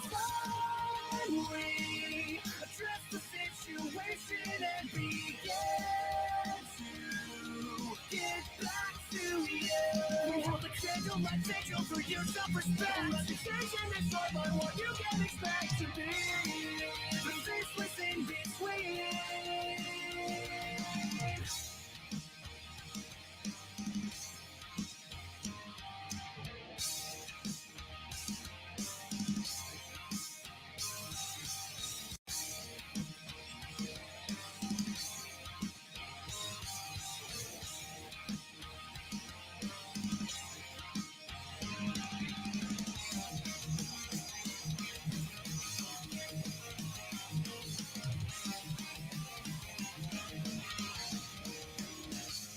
I know it's not a good time for you.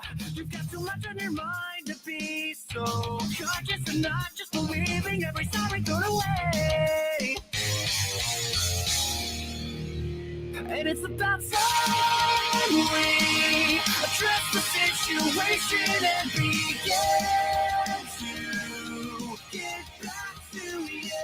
We hold a candle like vigil for your self-respect. Reputation destroyed by what you can expect to be. The faceless in between.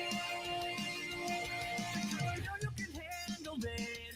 To face the truth of the matter, it's still so much better to leave the light than drag it to your grave. Because you see what to make of this. How you can turn your own tables and work this. And take advantage of your failure like you planned to anyway.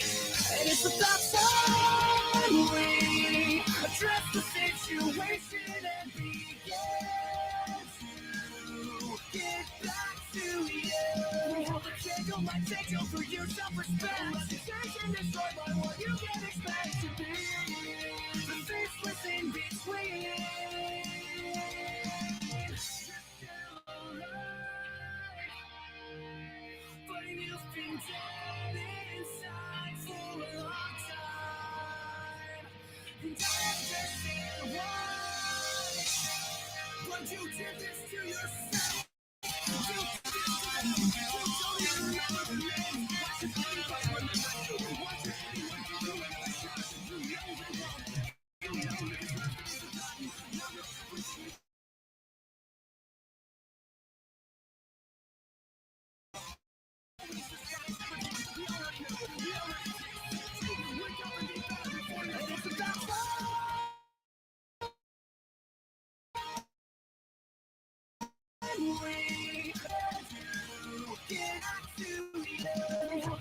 Like vigil for your self-respect. Reputation destroyed by what you can expect to be. The faceless in between.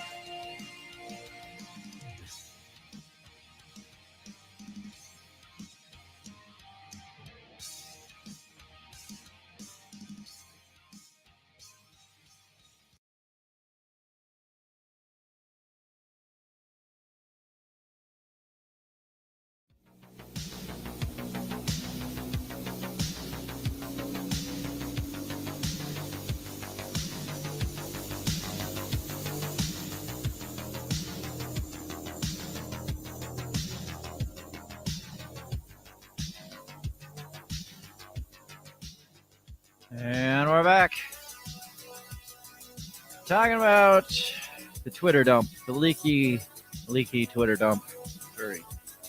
So, evidence of like blatant abuse of the First Amendment, do you think? Yeah, I think so. I don't know if I'd even call it necessarily, unless you can point out like that the government was involved in the suppression of this. I don't think Twitter banning it is suppression of free speech. If now the government came out, it's like, you can't allow this article to post. Now that is suppression of free speech. Yeah. It is suppression of free speech by the company, but it's not a violation of the First Amendment because it's a private platform. Right, and they can decide what they want to publish. Yeah, they can. I mean, whether you like it or not, they can say, you know, we're not going to allow this on here. Right, yeah. But the problem is everybody always cries election meddling on both sides. And I could see this as some form of blatant election meddling. Now, when a tech company gets so big and powerful and they can blatantly like I don't know, like shift votes to Right. their bidding. That's a Yeah. problem to me. And I would say Twitter and Facebook are both companies that can do that. Google And is guilty of it too. yes. I mean, they're big enough companies that, big enough platforms that, yeah, you can withhold some information and Mhm. clearly, Yeah. at least influence the outcome of an election. Yeah. Maybe not completely like persuade an election, but you can at least influence an outcome of an election. I would say that they could definitely influence a certain percentage of the population. You know, especially. I mean, look how many younger people come out and be like, "Well, I saw on TikTok." Right. It's true, but are those people, even if this story came out, are those same people again, it comes down to, are they still not going to vote? Would they have turned around and voted for Donald Trump because this story came out? No, because Donald Trump was the ultimate evil in the world. Yeah, So anything used to get Trump out was considered a force of good and worth it. So I don't know. I'm not saying that they should or shouldn't, or they should have done this. This clearly should not have happened. Right. But I don't.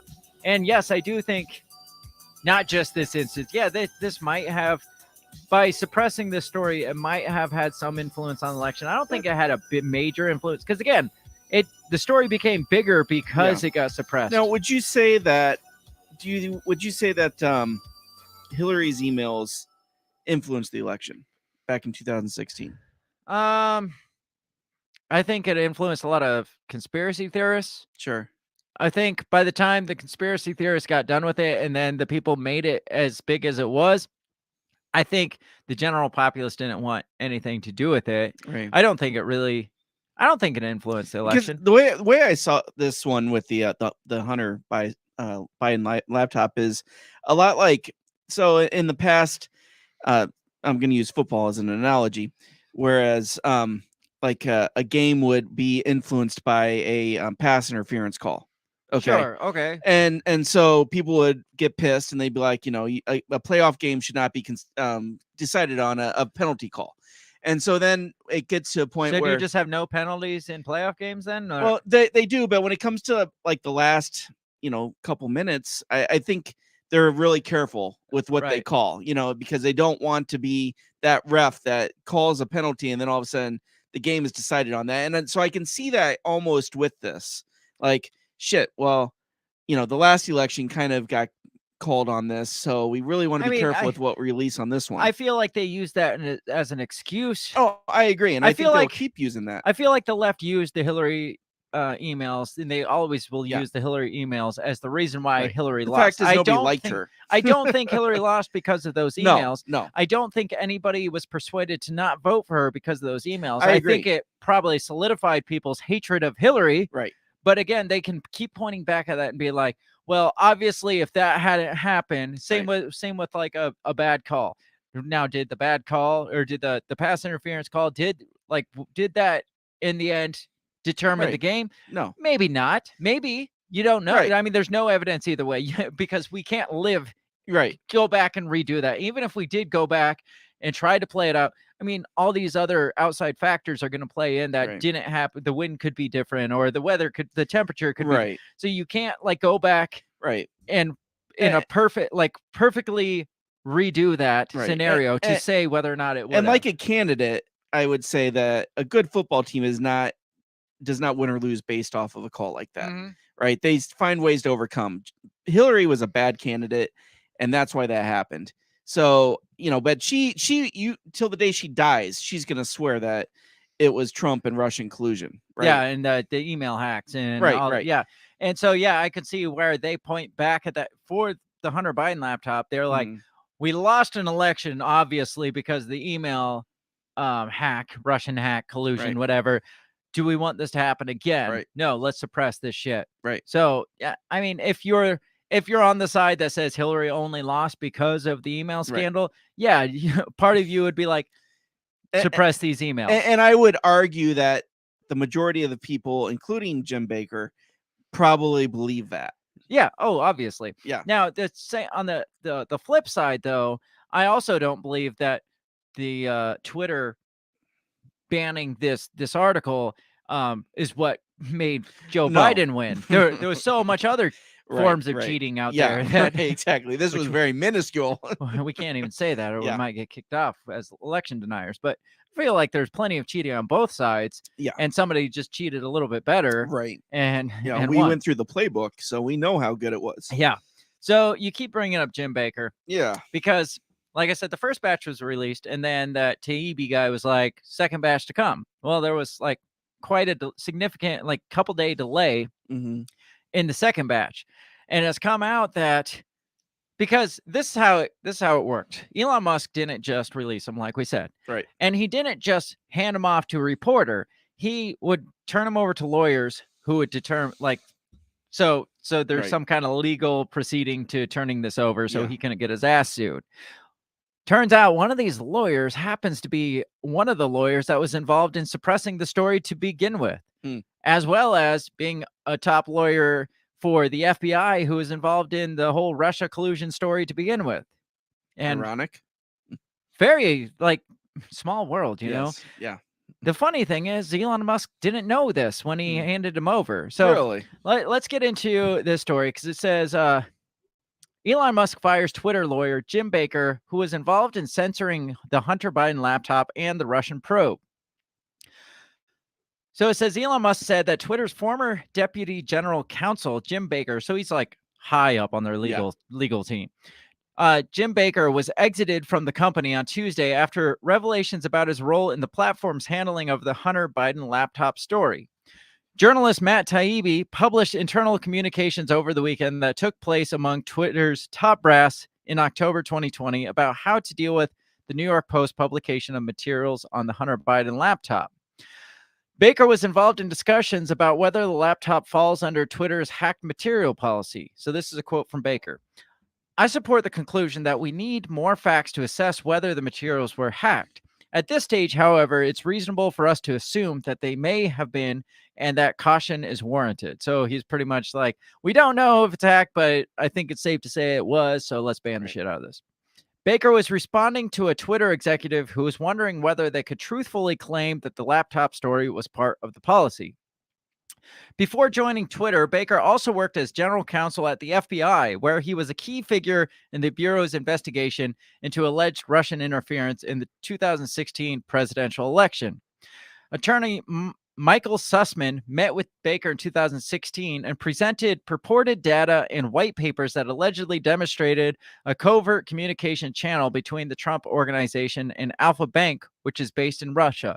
So he's a key figure in the whole Russia collusion story. Yeah. Like there was handoffs of papers directly to him. He wasn't just like a legal advisor or something. It's like, yeah, you know, maybe this looks. No, he was like, ooh, I got these papers.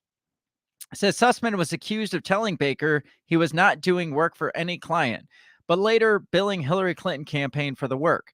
Sussman was acquitted earlier this year on one count of making false statements to the FBI. Baker was also personally involved in the FISA warrant application to surveil Carter Page, who was working as an aide to former President Trump in the 2016 campaign. The application relied heavily on the discredited Trump dossier. Baker later admitted that his role in the Page FISA application was unusual. Taibbi said Tuesday that he and another journalist, Barry Weiss, were dealing with obstacles to new searches when Weiss discovered that Baker was responsible for releasing the files over the weekend. The news that Baker was reviewing the Twitter files surprised everyone involved, to say the least.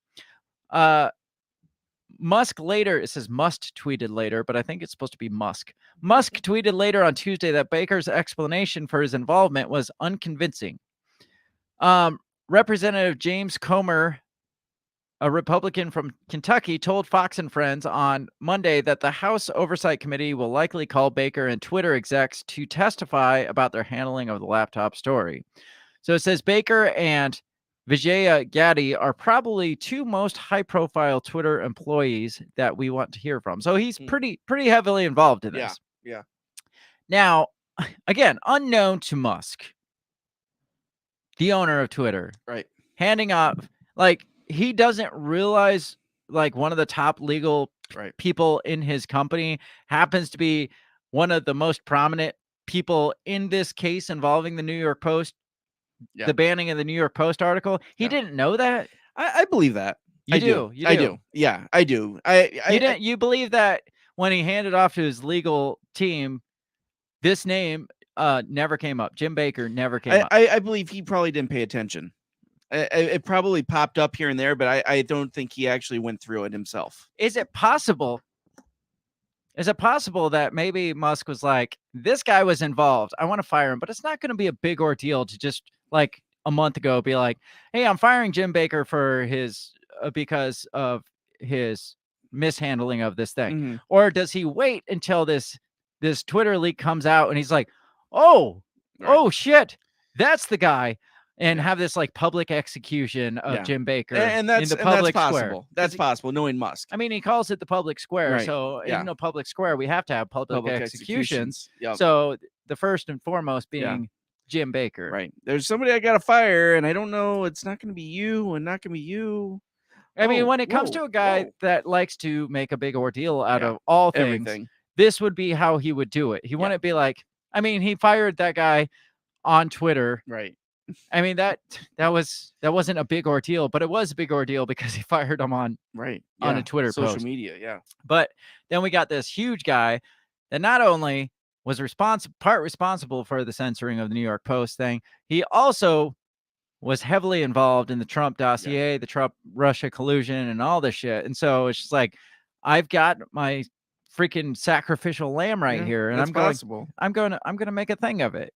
That's the way I see that it probably happened. And I could see that. I could see that. And I'm okay with that. This Yeah. guy deserves to be Oh, publicly absolutely. lynched. Yeah. He Not should have. not literally, but figuratively Yeah. publicly. As a lawyer, and I mean, legal ethics. Yeah, he should have recused himself and be like, look, I had a lot to do with the whole Russian thing. I need to step down from this. I can't really be involved in it. But it sounds like it was delayed because he was kind of going through it and seeing like making sure he can't get making sure hung it's for on the up anything. and up, Yeah. because I mean, if he had any, like, if he was like throwing out papers or something before he handed him over, then I mean that's a pretty big fucking deal. It is. It doesn't say specifically like what he did in this process.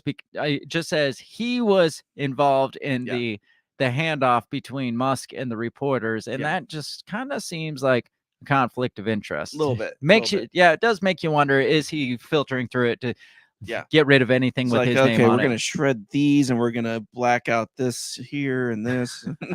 Redact this Yeah. here, and so, I mean. Musk gets in. He's like, I don't know who this lawyer James B is, but man, he's got to go.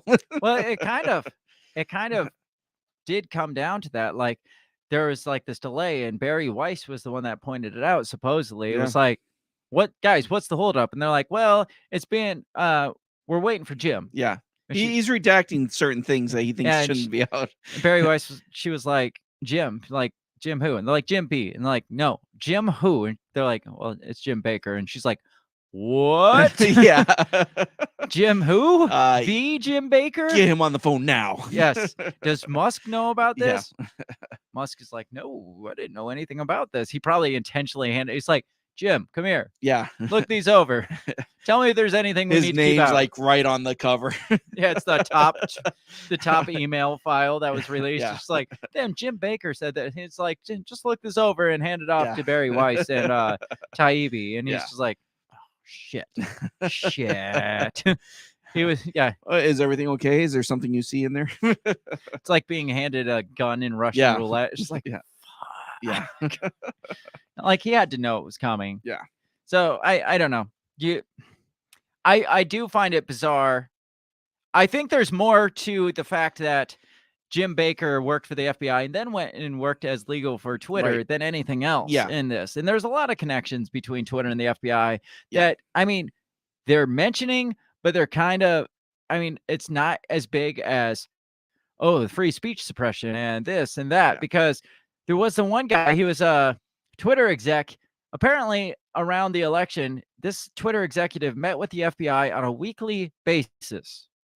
Like a weekly, and he like bragged about it. Hmm. His name, it was the Yoel Roth guy. He was Oh, in a okay. couple of the Yeah. communications we read Yeah. a little bit ago. But this was one of his communications that they released. He says, very boring business meeting that is definitely not about Trump, winky face. Pretty much, he said. I don't know what that was in response to. Then he goes on to say, in all caps, definitely not meeting with the FBI, I swear. Wow. He's horrible. He is, I mean, bragging about, hey, Yeah. Twitter is going back and forth with the FBI. And again, then we saw in the first leak that they're like, there's no real proof that the government was involved in this, but there is proof that that Twitter during that time was having weekly meetings with the FBI, but had nothing. Like where do you take that when it's almost like they're covering their ass enough to say the government didn't? It was mostly just employees, but the employees were meeting with the FBI. government. Yeah. Says Roth also cites a weekly sync with FBI, DHS, DNI in a separate set of messages and a report from the FBI concerning 2 tweets in another. And I'm pretty sure those 2 tweets were Donald Trump tweets that were in question that the FBI sent him. And it's like, hey, look at these. And he's like, got it. It says, this post about the Hunter Biden laptop situation shows that Roth not only met weekly with the FBI and DHS, but with the Office of the Director of National Intelligence. Says the documents also show an unnamed employee asking policy director Nick Pickles. That should be the story in itself. That the policy director's name was Nick Pickles. Yes, that's on par with the informant Deep Throat. Yes. Says documents show unnamed employee asking Nick Pickles if Twitter should say the company detects misinfo through ML, human review, and partnerships with quote unquote with outside experts. The employee goes on saying, I know that's been a slippery process. Not sure if you want our public explanation to hang on that. So he's like, so we put in our policy that we've detected this as misinfo from partnerships with outside experts. Pickles goes on to ask if they can just say partnerships, adding, I'm not sure we describe the FBI and DHS as experts. Wow. So it says the new documents reveal the internal discussions around Twitter's decision to ban former President Donald Trump from the platform after the Capitol riot. One message said, we currently analyze tweets and consider them at a tweet-by-tweet basis, which does not appropriately take into account the context surrounding. It continued, you can use the yelling fire into a crowded theater example. Context matters in the narrative that Trump and his friends have pursued over the course of this election, and frankly, the last 4 years must be taken into account. So, I don't know. You could say that this was just the employees, kind of their biasness doing this, but there's clearly there's info government collusion coming in from the government, coming in from Homeland the FBI. and FBI. I mean, you got like at the time you had Peter Strzok, who was clearly biased against Donald Trump. Yes. In the FBI. Well, I guess that was in 2016, but the but FBI still. was known at the time to be clearly, blatantly against Donald Trump, and they didn't care who knew it at the time. Right. And I would say that those roots probably are still there. Oh, yeah. So, I don't know. What do you think so far? I mean, I think that part's more damning than anything, is that they were weekly meeting with I had a partnership with so-called experts, you know, not calling the FBI and DHS experts, but they were meeting with them to determine certain. I mean, to me, that's more damning than what I think so they just too, but we're released. not focusing on that nearly as much. No. But Taibbi goes on, he says, the documents show that in 2020, Twitter was deploying a vast range of visible and invisible tools to rein in Trump's engagement long before January 6th. The ban will come after other avenues are exhausted. So they were trying to get him removed before, like their whole premise of removing him was the inciting of the riots on, I mean, that was just the straw that broke the camel's back. But this says that they were clearly trying to censor him and ban him long before. That doesn't surprise months, me at all. At least months before January 6th ever even happened. So I don't know. There's a lot of shit here. Yeah. So then you get so that was the holdup, was the FBI lawyer guy kind of held up. But then it seems like it's been like every single day they've released another dump. They've taken a daily dump. That's probably good. I'm not gonna read thoroughly into them, but like the second one was about visibility filtering or shadow banning. Right. So it says December 8th, Barry Weiss released the second installment addressing a practice referred to as visibility filtering by the previous Twitter management. Weiss said a high-level team known as Site Integrity Policy Escalation Support, which included Twitter's chief legal officer, head of trust and safety, and the CEO. Would that have been Jack Dorsey at the time? I think so, yes. Was in charge of making decisions about accounts that were politically sensitive, quote unquote. Talks about Barry Weiss contrasted this with the decision by Twitter to not delete a tweet containing the address of Chaya. So it talks about just all the shadow banning and the blacklist and the trend blacklist. Don't amplify, don't take like all this different styles of shadow banning. And then says, talks specifically about the libs of TikTok being banned for kind of making fun of transgenders and stuff like that. Sure. Says Weiss contrasted this with the decision by Twitter to not delete a tweet containing the address of Chaya Raychik, the account owner. Weiss characterized the practice as an act of censorship. So calling shadow banning an act of censorship. Right. After Weiss' presentation, Musk then tweeted that former CEO Jack Dorsey has a pure heart and was unaware of systemic bias. Again, kissing Jack Dorsey's ass, which I find really weird. Well, I mean, I think they're part of that tech circle, that they all hang out together. Now, Weiss says that this is an act of censorship.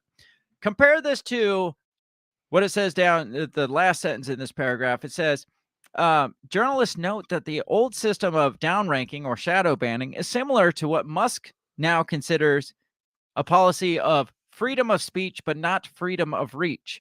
So his policy is, yeah, you can say what you want, but we're not going to monetize it. We're not going to allow it to go shadow banning is what he's saying. Right. So I don't even know why they're calling out shadow banning when Musk already is calling out his own policy of shadow banning. Right. So this isn't even a smoking gun here because we all knew shadow banning exists. And it's almost like, Musk is like, well, yeah, this is common, Main Street here. And we're not going to censor, but like they said there, well, freedom of speech, but not freedom of reach. So yeah, you can go say what you want. We'll say it. Basically what we said, just organic transmission. But that's not what he's saying. He's basically implementing the same policies. Exactly. I mean, it is the journalist that's calling the censorship, not Elon Musk. Right. But that journalist should turn around and be like, and also Elon Musk is planning on doing the same thing. Right. Exactly. Shadow banning sucks, and Elon Musk doesn't plan to change that. Right. From what it sounds. Right. The third installment talks about says the issues regarding the applications of standards and policies at Twitter. Says Taibbi reported that then head of trust and safety for Twitter, Yoel Roth, met on a regular basis with the FBI. We talked about that. Roth told the Times that the meeting, which also included executives from Facebook, Google, and other major tech companies, were intended to coordinate efforts to prevent foreign influence and domestic disinformation in U.S. elections. So, hey, we talked about that. That was right in the Time article, like the FBI and the agencies meeting up with the tech agencies to combat disinformation in U.S. elections. Yeah. So again, no smoking gun there. Right. The fourth talks about Twitter employees reacted to January 6th attack on the Capitol and the conflict within the company about how to take action against the tweets and Twitter users who were supporting the insurrection without a specific policy as its backing. So the problem was, we don't have a policy saying, hey, you can't support an insurrection. Right. There's no Twitter policy in place here. So it sounds like they came to like emergency protocols.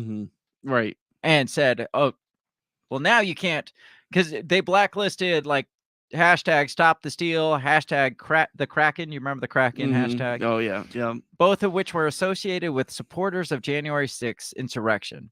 He also said the pressure from companies' employees appeared to influence Jack Dorsey to approve the repeat offender policy for permanent suspension. After receiving 5 strikes as per the new policy, Trump's personal account was permanently suspended on January 8th. According to Schellenberg, employees frequently flagged tweets and applied strikes at their own discretion. So it sounds like, again, it's all the employees. Right. Jack Dorsey did, like, Right. the employees He had no idea pressured. what was going on. Well, at this point, they pressured Jack Dorsey, hey, you've got to implement this 5-strike policy or whatever Right. so we can ban Donald Trump. So what's the odds that Dorsey gave all this stuff to Musk and was like, hey, just keep me out of it?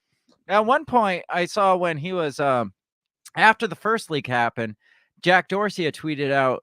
I think he tweeted. It was like, "Okay, now release everything. Just release it all. Like make it all public." And so he's on board with all of this thing. Yeah. So if you're a former employee of his, wouldn't you be a little a little ticked off? irritated, a little pissed off? Yes. What's your opinions of Jack Dorsey in all of this? Do you think he's as innocent in it? He was just up there no. like, well, I didn't know. It was all my employees were doing all this on their Guys own. like Jack Dorsey and Elon Musk, their hands are not They're clean. pretty hands-on. They know what shit. the hell's going on. Yeah. Yeah.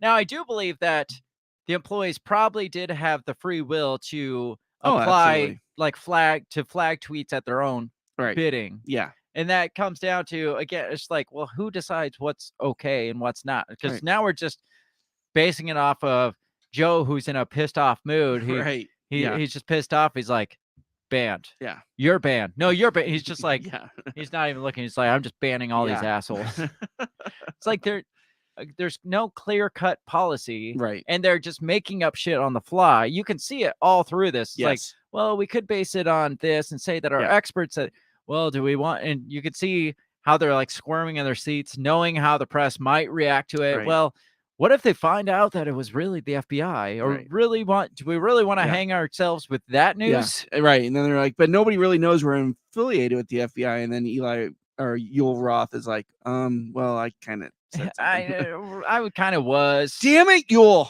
I told you not to post those emails. Yeah. Well, I put a winky face. Yeah, that's what matters. So, smoking guns yet? Yes, no. The FBI thing, but like you said, that's not something that anybody's focusing on. Now, what about the January 6th stuff, the scrambling to find Not reasons really. to ban Trump? I like mean, the we all knew that stuff. yeah. That's the whole thing with this. Yeah. Like none of this fucking matters, Right. Because Nothing is jaw dropping. Nothing is like, what?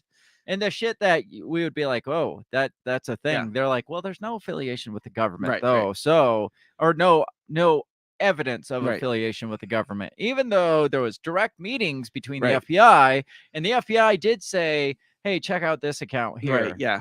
Hey, what do you think about what Trump said right here? That's kind of, Yeah. don't you think? I mean, if you read that and you didn't know him, wouldn't you kind of think something's wrong? Because it pisses me off. Yeah, the whole thing. I mean, it's infuriating. The Yeah. whole thing's infuriating. But again, nothing is surprising to us. The things that they don't address though in these Twitter leaks, and maybe there's more to come. I don't know. The Burisma connection. Mm. Like they talk about the Hunter Biden Right. laptop, but they never bring up too much about Right. what the story was about. And Yeah. again, I mean, there's no email traffic, I guess, to say, hey, this is a Right. real thing. But Yeah. that's the things I don't want to know about them. The Right. things I already But know. those are the emails that Jim Baker said, shred it. Shredded, put through in the shredder. Exactly. Redacted. Yeah. Yeah.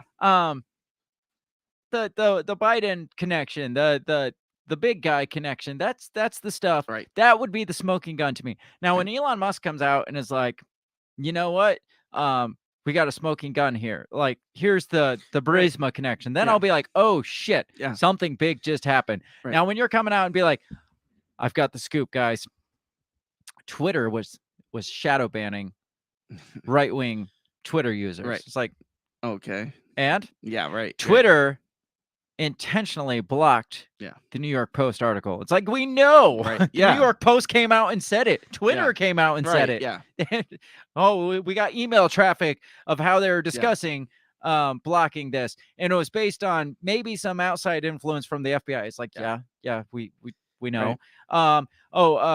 They were flying by the seat of their pants on January 6th, coming up with, because we didn't have policy. Yeah. well, yeah, we know that. Everybody's Yeah, I want to doing know about the Biden connection. Right. But now, when the other side is coming out and reporting on Elon Musk's leaky dump here, they're glossing this over because they're like, no, what they're considering, like, they're glossing over the fact that the Burisma connection's even there. And that's what this whole article is about. Because they're like, now, do we really want to, like, does free speech really include, like, dick pics of Hunter Biden? Because that's all the story's about. That's literally what they're saying. Oh, absolutely. Yeah. They're Like, here's- downplaying it big time. Here's an article here. No, you don't have a constitutional right to post Hunter Biden's dick pic on Twitter. What's the site? Thebulwark.com. Okay. So this article is ridiculous because it downplays the whole article. It says, while normal humans who denied Republicans their red wave were enjoying an epic sports weekend, an insular community of MAGA activists and online contrarians led by the world's richest man, for now, were getting riled up about a cache of leaked emails revealing that the former actor James Wood and Chinese troll accounts were not allowed to post ill-gotten photos of Hunter Biden's hog on a private company's microblogging platform 25 months ago. Yeah, makes it look like I don't feel nothing. like anybody was upset about that. Right. It says, now, if you're one of the normals, someone who would never think about posting another person's penis on your social media account, has no desire to see politicians' kids. I like how they say kid. Yeah, right. He's an adult. He's like a very like a middle-aged adult. Kid's penis when scrolling media doesn't understand why there are people out there who care one way or another about the moderation policies surrounding stolen penis photos, or can't even figure out what it is that I'm talking about, then this might seem like a gratuitous matter for an article. Sadly, it's not. Because among Republican members of Congress, leading conservative media commentators, contrarian substackers, that's what they're calling the Taibbi guy. He's a contrarian substacker. Right. He used to be a Hot shit. very hot shit, left-leaning journalist, but now he's just a contrarian substacker. Conservative tech bros and friends of Donald Trump, the ability to post Hunter Biden's cock shots on Twitter is the #1 issue in America this weekend. Wow. I like how they're, we're sitting here, we're like, there's not really much of a story here. And when they come out with an article like this, it's just like, they're clearly, they want something, they want your attention off of something. Yeah. So it makes you want to read into it more, because they're like, well, all these Republicans want is the right to be able to post dick pics of. If you're a Republican, libertarian, or yes, but if you're a Democrat, then you're like, why the hell do they want to see Hunter Biden's dick? Yeah, and the thing is, the whole premise, the whole Twitter leak started with the New York Post article. Yes, the Hunter Biden laptop did have Hunter Biden's dick pics on it, as most politicians' laptops do. But very little in the New York Post talked talked about raunchy photos, I think is what I read. Yeah, It just that's all it mentioned said was raunchy photos. But this comes out, it's like, all these Republicans want the right to be able to post. And that's where they come off being like, who cares what a politician's kid does? Yeah, right? exactly. But they're nothing on here mentions, a big part of this laptop was the connection between the president of the United States and foreign agencies and foreign businesses and foreign governments. Biden was using his son to do pay to play with all these foreign entities. Or in the very least, his son was using Biden to gain influence and gain money. Yeah. Says on Friday, Elon Musk promised to reveal what really happened with the Hunter Biden story suppression by Twitter. It turns out that he had provided a trove of internal corporate documents to the Tulsi Gabbard of Substack, Matt Taibbi, who said they amounted to a unique and explosive story, revealing the juicy details inside Twitter's decision to suppress the New York Post Hunter Biden laptop story, which had previously been rejected by liberal outlets like such liberal outlets as Fox News and Wall Street Journal. That's obviously Yeah. sarcasm. Due to its suspicious provenance. Taibbi agreed to divulge these private emails on Twitter itself rather than his Substack as part of a few conditions, which he does not detail, blah, blah, blah. I don't care. The document Taibbi tweeted on Friday were titillating in the way that reading private correspondence revealing what people were really saying around a controversial subject always is. But nothing new was learned about the contours of the story. Like we said, we didn't learn anything new. The leak mostly relitigates two facts that have already received much ink across media. How Twitter throttled the New York Post initial story, and number two, how political campaigns and government agencies have worked with social media companies, in this case Twitter, to flag troubling content. And they're right in both those. Yes. Let's get down to the juicy parts. Let's see, because it talks about, it says the most retweeted installment in Taibbi's thread so far was this, which purported to show Biden's campaign directing Twitter to delete specific tweets. We read this one. Yeah. Talked about how they said more to review from the Biden team, and they came back and said it was handled. Now, the problem is these tweets here, those like 5 tweets that were handled, were dick pics of Hunter Biden, apparently. Oh, gotcha. Says the supposed smoking gun resulted in Musk responding to his own journalistic stenographer on Twitter with a fire emoji and the comment, if this isn't a violation of the Constitution's First Amendment, what is? It says right-wing commentators Buck Sexton, which is his real name apparently, who cares, said this was a bright red line violation, but that Biden should be impeached for it. The offending material that Taibbi revealed was removed by Twitter at the Biden campaign's request turns out to have been a bunch of links to Hunter Biden in the buff. Now, this is where maybe Elon Musk should have paid attention before he responded and said, this is a clear violation, because then we get fodder like this, bullshit like this, where it's like, all this is links to a Chinese account that links to a Hunter Biden sex tape. And they're like, well, clearly Elon Musk thinks banning Hunter Biden's sex tape is a violation of free speech. And now we made this whole 18-paragraph article about how all Republicans want to do is see Hunter Biden's dick. Right. And this could have been avoided if Elon Musk maybe understood what those tweets were before responding to it. It's maybe don't jump the gun and respond. Right. Maybe just post the shit out there and don't give your commentary on it, but again, they're glossing over the whole rest of the facts of this whole story and why it matters, and saying Republicans just want to see Hunter Biden's dick. And isn't that weird that they just want to see a politician's kid's penis? Right. Yeah. It's gross how they word that too. It is. Just of course, using the word kids instead of, I don't know, child, or no, not even that. There's son, no way to say son. Adult son. Yeah, adult son. Clearly, adult son. I don't know. So, I mean, on both sides, the Elon Musk crew is making this into this giant story, which it's not. Yeah. In my opinion, the giant story would be find the information about Burisma. Find the connection here, and then come out and release your WikiLeaks type style dump. Which it's like Elon Musk wants to be the next WikiLeaks, like the next Julian Assange. Right. He wants to have that notoriety without, but he's the one that's like, let's have my legal team look over this first to make sure it's on the up and up. It's like Julian Assange didn't give two shits about, obviously. I mean, he's been in prison for fucking 10 years. Right. Yeah. And on his deathbed because he just wants the information out. And Elon Musk is like, I can do that, but I'm not going to go to jail for it. I'm going to have my legal team look at it first. And I'm going to make sure I don't say, I don't directly say the government was involved. And I'm going to make sure I don't implicate Jack Dorsey because he's really rich and he could sue the shit out of me. And I'm going to make sure we gloss over this. Right. I don't know. So, Musk is trying to be the hero of the people, but he's trying to do it in a very safe way. Yeah. So, bring back Julian Assange. Yeah.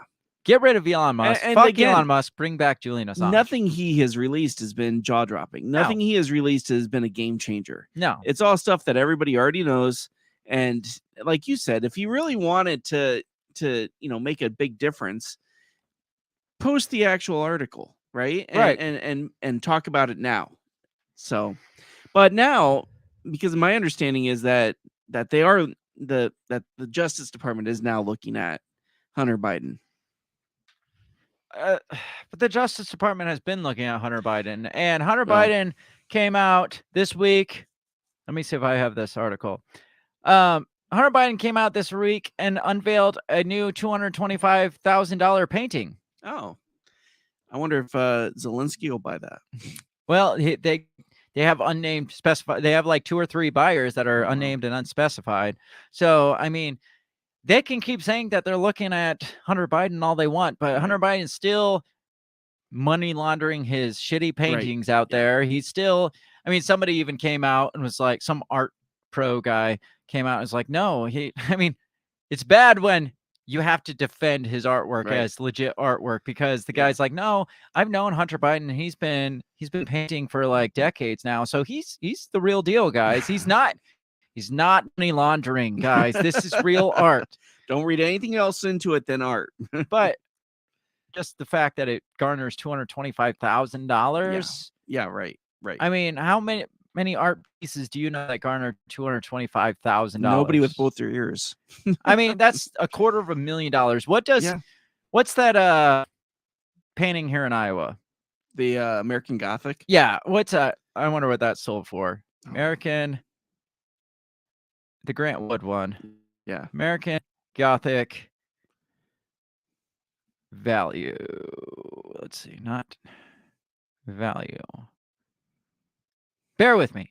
Yep, we're bearing. What's so special about the American Gothic?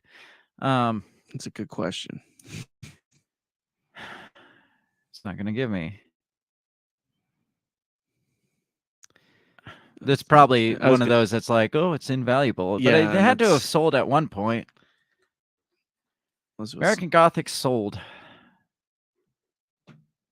I don't know. Oh, Grant Wood. Well, a Grant Wood landscape sold for $6 million. Okay. I don't think that's it. No. Probably hasn't sold in a long time. But either way, you're talking American Gothic, like you're probably $4 or $5 million, I would think. I would think so, yeah. $4 million. Hunter Biden, who's known for being Hunter Biden, paint something worth $250,000. Yeah. Anything? All right, what is this here? There was something I just saw that said something about it was awarded. Let's see here. I think it's more sketchy that they refused. They don't have to give the buyers. If you don't want to, if you don't want us to think that something going on here, maybe you should like reveal, hey, this was bought by so and so, or it was bought by Jeffrey Epstein, or so I think there's value in that. Anyways, I don't see anything. Anyways, it doesn't matter. Yeah. All that to say, Biden's shitty paintings aren't worth $250,000. No. Unless hell no. Unless they somehow get you some kind of connections with the big guy, which is probably more of the case. I don't know how. Oh, you had up the Justice Department looking into Hunter Biden. Basically, they've been looking into Hunter Biden, and where has that come? Where has that gone? Where has that gotten us? No, nothing. Are you still lost in your phone there? Oh, I was just looking because I did see that his paintings go for millions, but are typically not for sale. Who's that? American Gothic. Oh, Grant Woods. Yeah. A couple $1 million. Yeah. Caden's here. Says SBF got arrested. Did you guys see that? Holy shit. SBF, the guy from the FTX. FTX guy. Yeah. Huh. I did see that. God, I'm gonna have to look into that. I haven't. I've been too focused on Hunter Biden today to look at.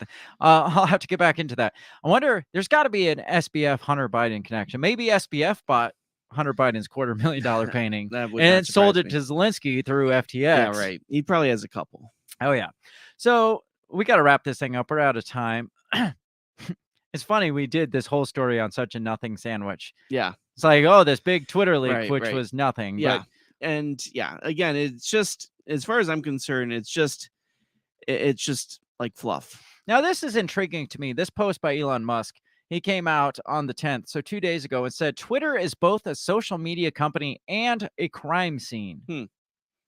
Now Interesting. he's saying that means his company's still a crime scene, which I Right. find it bizarre that he worded it that way.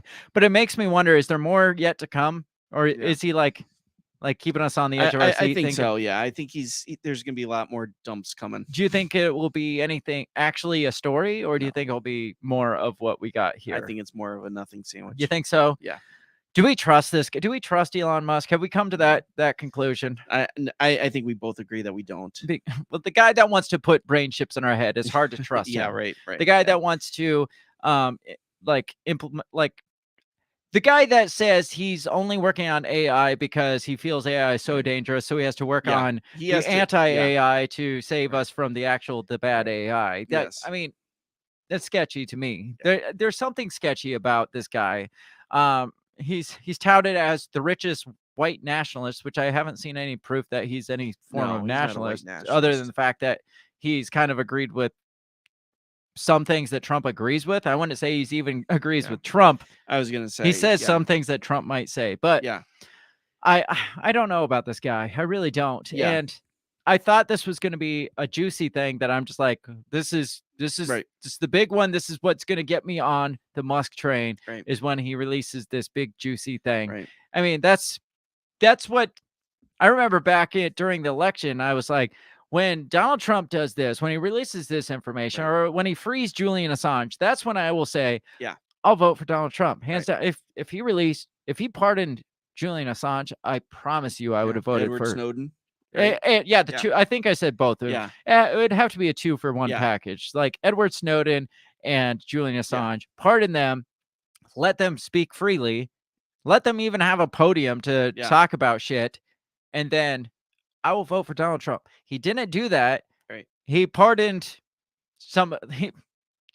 his own friends, his own Probably, yeah. buddies and stuff. Right, yeah. Like who was? Oh, yeah. He pardoned Stone. Yeah. What's Yeah, his name? Stone and his other buddy.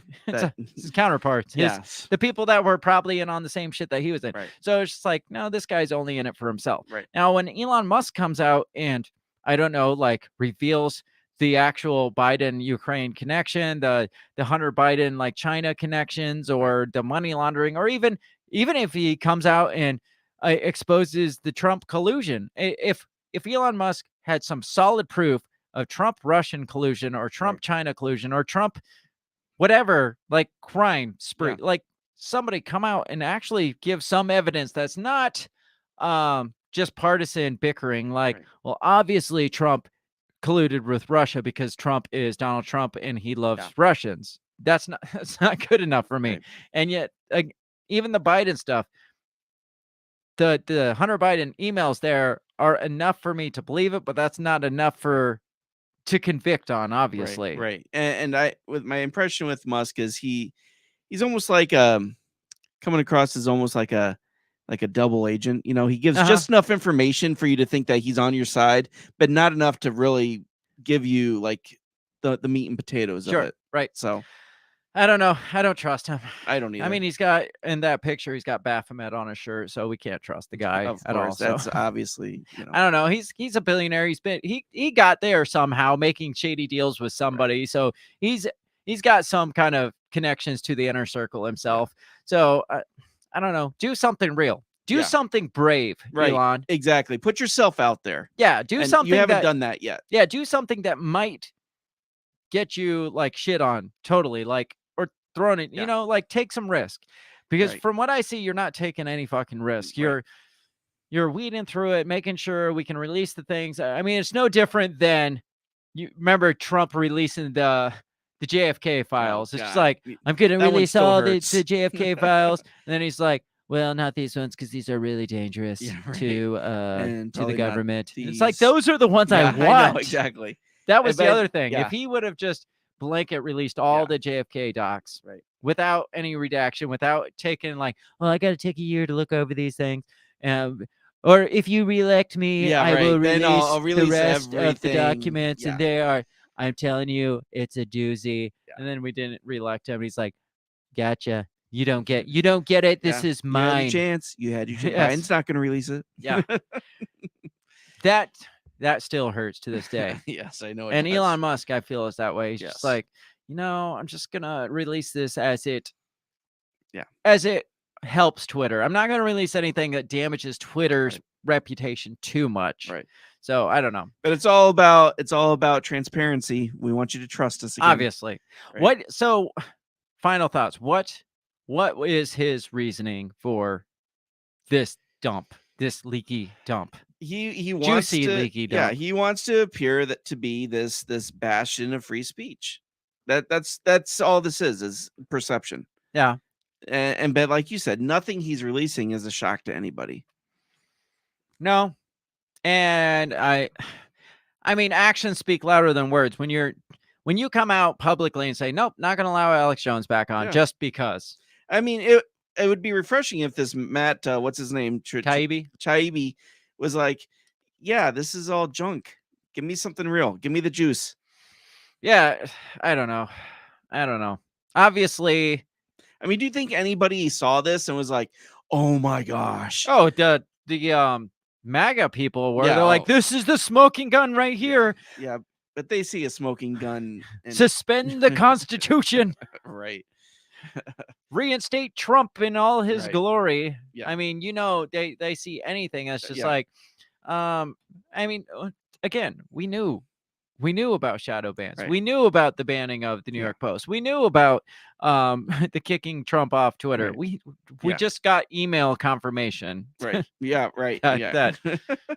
It's just like, wait for the email confirmation, and it's just like, okay, we got the receipt. Pretty Yeah. much. That's it. Yeah. So I don't know. Yeah. Thanks, Elon. Thanks. Thanks for such a disappointing Yes. dump. I wanted a more juicy dump than what you offered, but Yeah, maybe next something time. More Now satisfying. this post here, like I said, that he says it's a crime scene. Maybe something. Is Maybe. he keep us on the edge of our seat, I guess. But then it makes me think that he's playing this like a soap opera. Oh right? yeah. Stay tuned. Yeah. Same Elon time. Well, you saw same Elon channel. How you saw how Taibbi like led into it. Right, It's yeah. like in Number a world where one. Yeah. in a world where Twitter was built on the premise of free speech and open communication, Yeah. then one day it devolved into it's just like It's a circus. just Just release it. just give us the Get to information. it. We don't need We don't need the Pulitzer buildup. yes. We don't need the big intro music playing with like the right. Star Wars theme music Yeah, in the background. strolling and it was a dark and stormy Yes. night. No, just say it. Just like, here's an email that this guy Yeah. said. Isn't that juicy? And she's like, not really. Yeah. Not really. And so maybe he felt like there's nothing here. Right. I gotta I make gotta this make bigger. this look good. I gotta make this bigger than it. I mean, this has my name on it. Yeah. I gotta make this In a something. world of darkness, there's a watcher on the wall. His name is Elon Musk. And Jack Dorsey had a pure heart. I can't believe Elon Musk said he had a pure heart. Right. That's how you know you're full of shit. Yeah, Nobody exactly. Yeah. has a fucking pure Especially heart. if you're a billionaire. Nobody has a What fucking pure- billionaire has a pure heart? He sold his soul to the devil a long time Yes. ago. That's all the time we have.